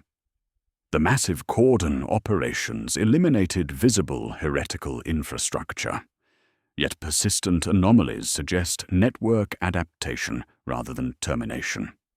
What emerges from the ashes proves smaller, colder, more disciplined, an organism that learned to thrive in the spaces between imperial attention and administrative oversight. The reformed cells abandon reliance on dramatic focal points like St. Matthias's third hand, instead distributing spiritual authority across mundane objects that trigger no security reviews.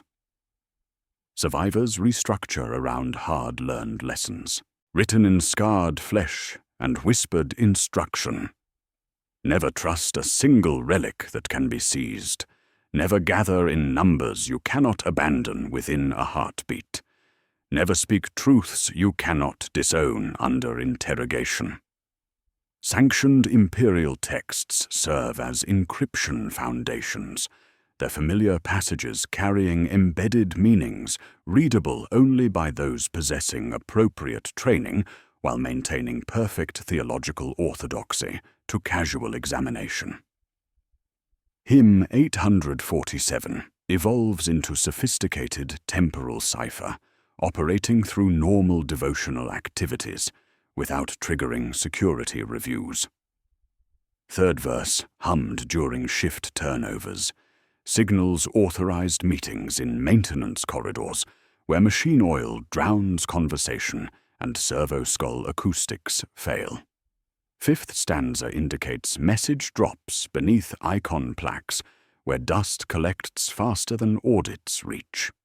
Seventh verse triggers abort protocols, hummed once, cut short before the final note, when surveillance pressure exceeds operational thresholds. The notation travels inside hymnals as penance tallies, diagonal strokes across musical bars, meaning stand down to trained eyes, while appearing as devotional enthusiasm to oversight focused on attendance rather than content. Kellen survives administrative review by becoming exactly what the hive requires, a clerk who never loses a form, whose ledgers balance to the last digit, while certain pallets route through maintenance spurs that no longer exist on official diagrams. His enhanced perception, that metallic ripple in reflected light, allows precise timing for network activities, while his scarification networks provide secure communication through channels traditional surveillance cannot penetrate. He files immaculate minutes for lay brother logistics restructuring committees, while ensuring audit flags drag by 30 hours through keystrokes that appear as system lag. His desk sits at the confluence of reforms that do not reform, processing new permissions that still exempt shrine kitchens from search without ecclesiastic assent. Marta's fate remains officially unknown despite systematic searches, yet operational patterns suggest coordination beyond individual capability.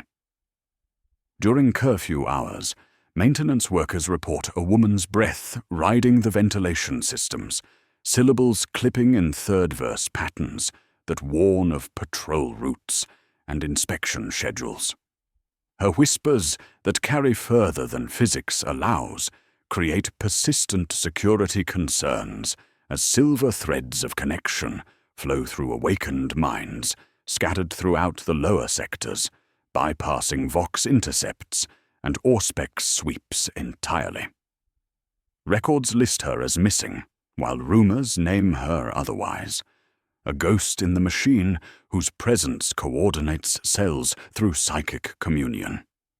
Cell structure adopts triple redundant leadership, ensuring operational continuity despite arrest scenarios.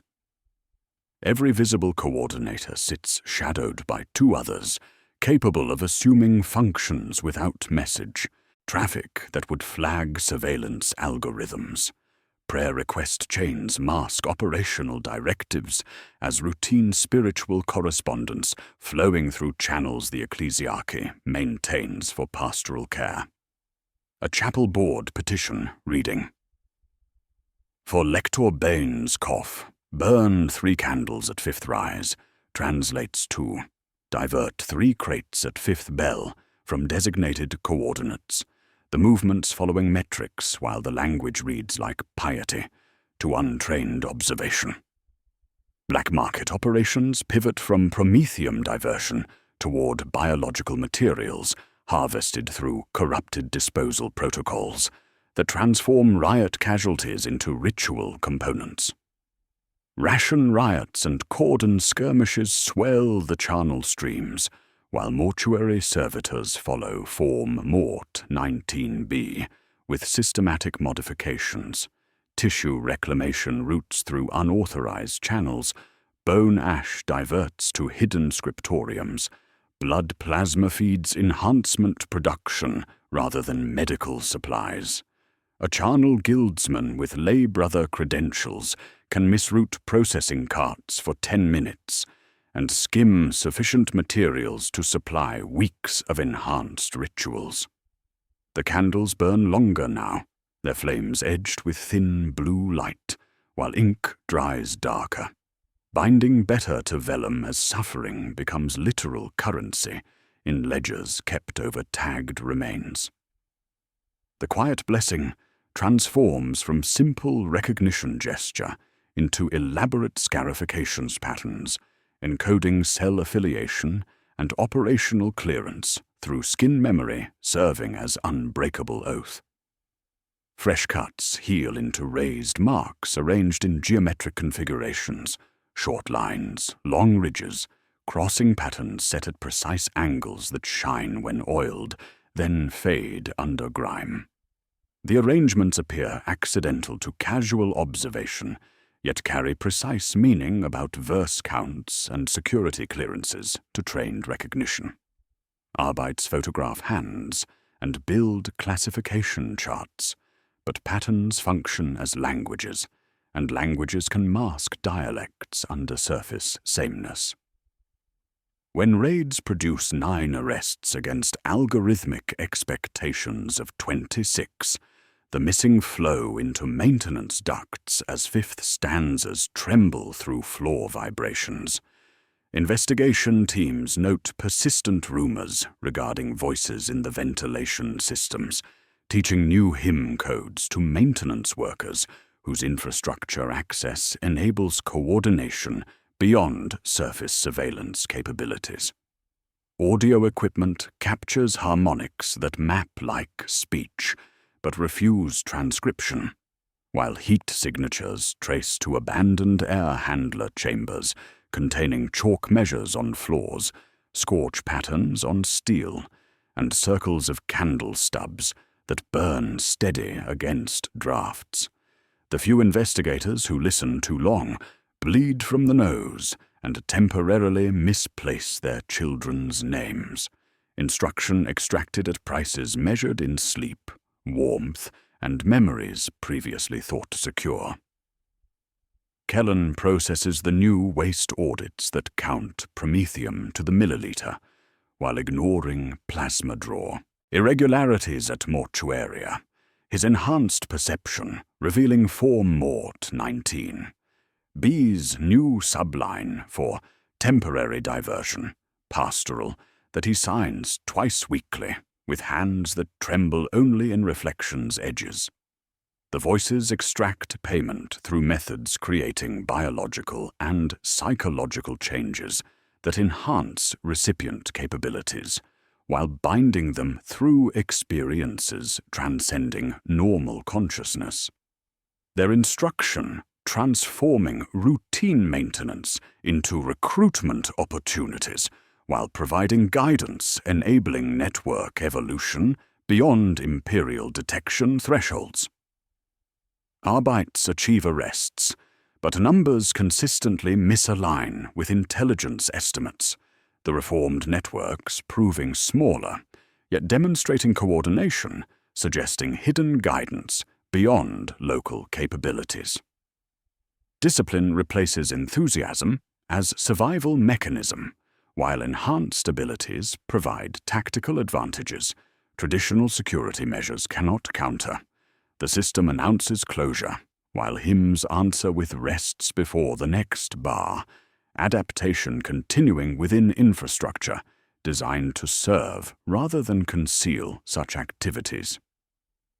Somewhere in the ductwork, teachers with no faces price every lesson in hours of consciousness and fragments of identity, preparing networks for evolution the Imperium cannot recognize or contain.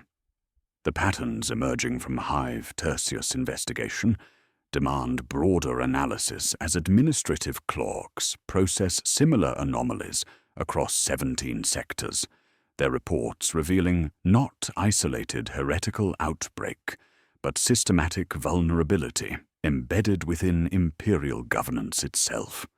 What appears as individual administrative failure scales into institutional architecture that produces heretical networks with mechanical predictability, the Imperium's own logic creating conditions that desperate populations exploit through arrangements orthodox doctrine cannot contain or control. Forge vassal worlds report maintenance litanies, drifting toward dark mechanicum practice through gradual theological revision, similar to the textual alterations that enabled Tertius's network growth. Machine spirits receive prayers emphasizing hidden function rather than blessed operation, while tech adepts discover enhancement protocols buried within sanctioned repair manuals. The same three-dot markings appear on newly forged components, quality control stamps transformed into coordination signals as production quotas increase while safety metrics decline. Enhanced machinery operates through principles Imperial doctrine categorically denies while maintaining surface compliance with Adeptus Mechanicus protocols. Agri-worlds facing drought cycles witness penance rituals evolving into blood fertility rites that promise immediate results rather than patient endurance of divine will. Where populations starve under tithe burdens and environmental collapse, the ecclesiarchy's demands for more prayer and fasting push citizens beyond breaking points. When rains still refuse to fall, desperate farmers turn to more visceral appeals, blood offered to parched earth as tangible sacrifice for immediate return. Harvest festivals incorporate scarification ceremonies, where suffering becomes currency, purchasing favorable weather through intermediary powers, more responsive than distant imperial saints.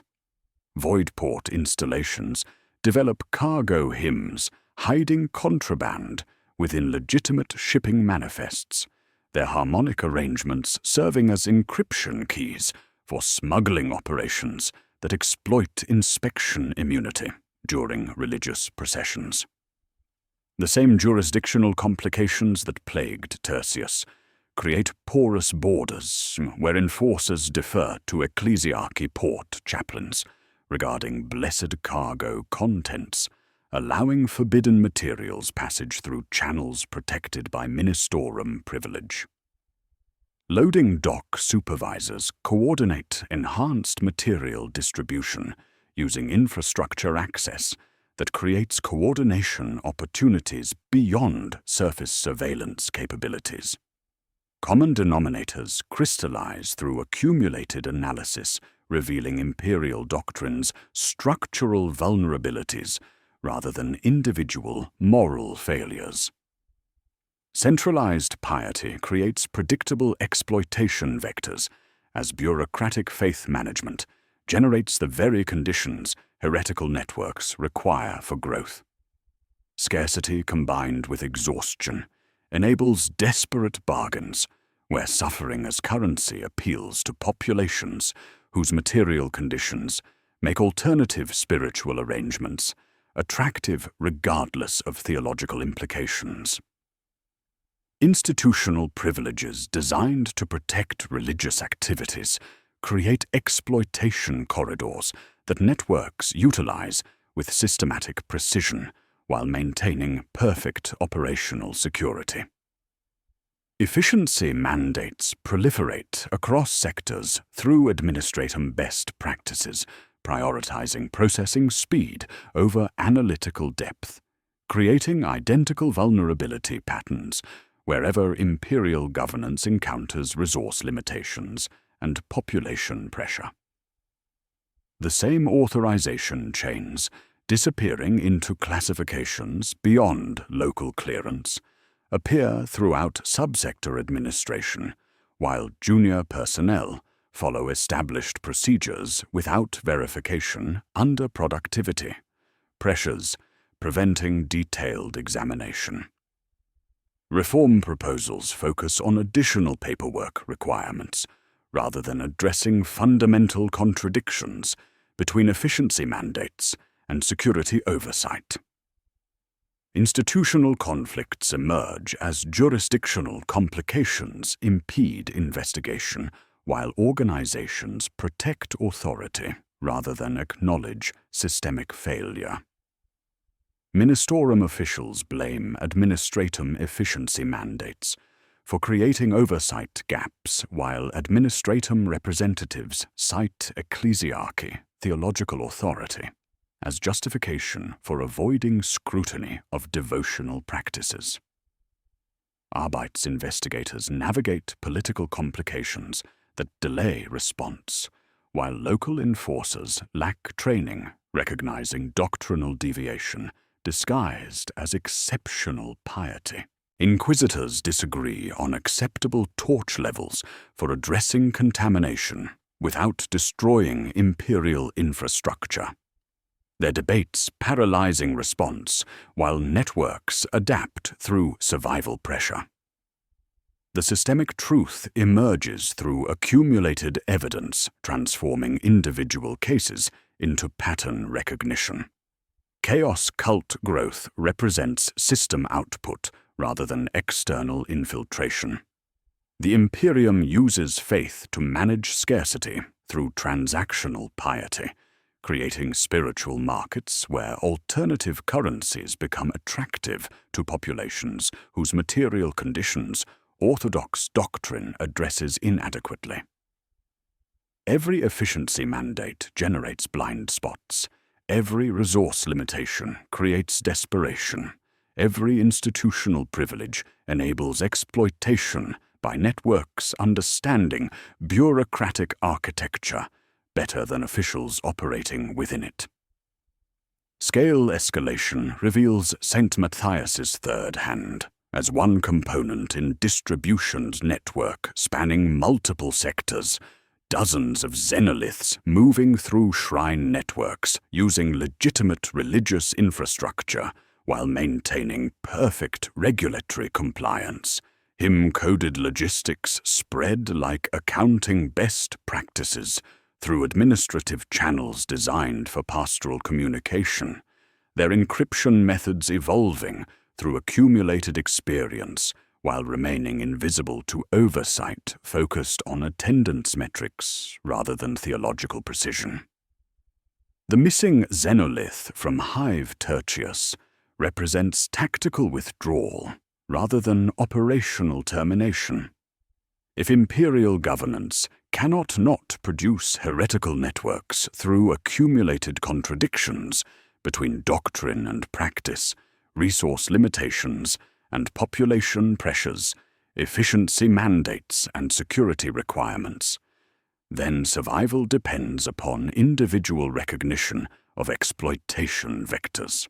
Citizens must refuse extra rations tied to relics, sleep beyond mandated minimums when possible, question when hymns change words, avoid private veneration arriving with promises, count supply drums, choose confessors counseling rest over penance. These rules prove nearly impossible under tithe, pressures, and surveillance, yet represent the only defense against becoming vectors for forces the system inevitably creates. The spiral outward continues through infrastructure designed to serve rather than conceal such activities, while voices in ventilation systems keep teaching enhanced hymn codes at prices measured in sleep, warmth, and memories previously thought secure. Reform without fundamental restructuring ensures cycles will repeat until the Imperium acknowledges what desperate populations already understand. Meaning cannot be rationed indefinitely without creating markets for alternatives that promise what orthodoxy withholds. We return to where understanding began, a manufactorum prayer hall at 0400 to Imperial Standard, the same yellow stencil marks worn smooth by countless knees, the same cracked hands clutching prayer beads, salvaged from broken, servitors, worker 7741. Kappa kneels in position unchanged for 6 years, 2 months, 18 days, her lips moving through the litany of toil, while her eyes hold the vacant distance of someone passing familiar words for meaning beyond industrial quotas. The voxcaster crackles with mechanical authority, 347 workers responding in measured cadence. Yet now we understand what we observe. Not simple devotion, but a system under perpetual stress, its spiritual architecture creating the very vulnerabilities that desperate populations exploit. The dangerous question that began this examination continues echoing through recycled air. Does divine attention reach forgotten places where his servants toil without witness? 2 years after the purge swept these depths, the inquiry persists, because the conditions that generated it remain unchanged, embedded within imperial governance itself rather than individual moral failure. Against this backdrop, the only honest offering is procedure rather than promise. Sleep beyond mandated minimums when circumstances allow, recognizing that exhaustion creates mental states where orthodox doctrine's transactional nature becomes unbearable. Question extra rations tied to devotional activities, understanding that spiritual rewards requiring material payment suggest alternative arrangements, seeking currencies desperate populations possess. Suffering, secrecy, blood. Note when hymns change words during routine recitation, as single-syllable alterations accumulate into doctrinal drift invisible to casual observation, but systematic when viewed across extended time frames. Avoid private relic veneration, arriving with promises of immediate benefit rather than patient endurance. Trust no hand signs learned as adult that claim ancient tradition while spreading through geometric progression, suggesting coordinated dissemination. Count the supply drums moving through work areas, noting quality markings that evolve from vendor identification into coordination signals. Choose confessors who counsel rest over additional penance, recognizing that spiritual discipline demanding increased suffering from already burdened populations serves extraction rather than pastoral care. These survival rules prove nearly impossible under tithe pressures and surveillance requirements that prioritize productivity over individual welfare. The system demands choices between meaning and subsistence, while punishing those who seek alternatives through channels it simultaneously creates and condemns. Compliance with safety protocols conflicts with basic survival needs within architecture, designed for extraction rather than protection.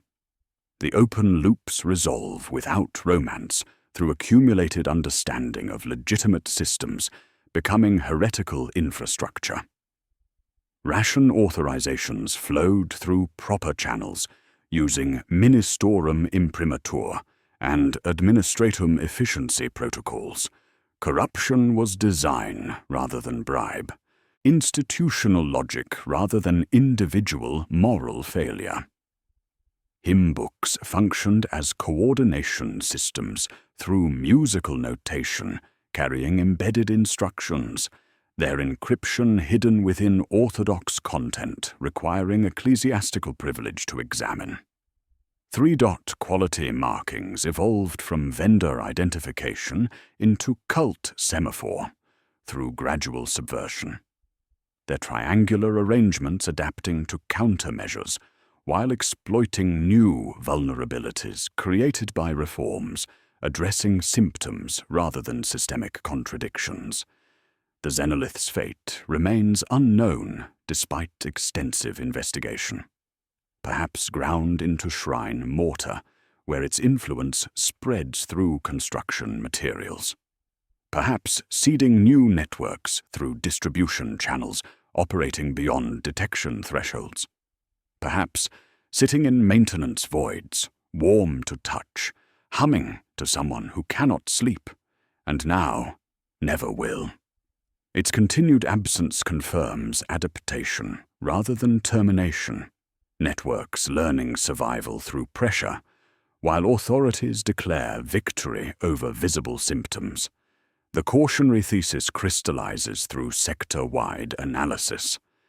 Chaos cults achieve victory not through spectacular confrontation, but by matching needs the Imperium misprices through its own governance structures.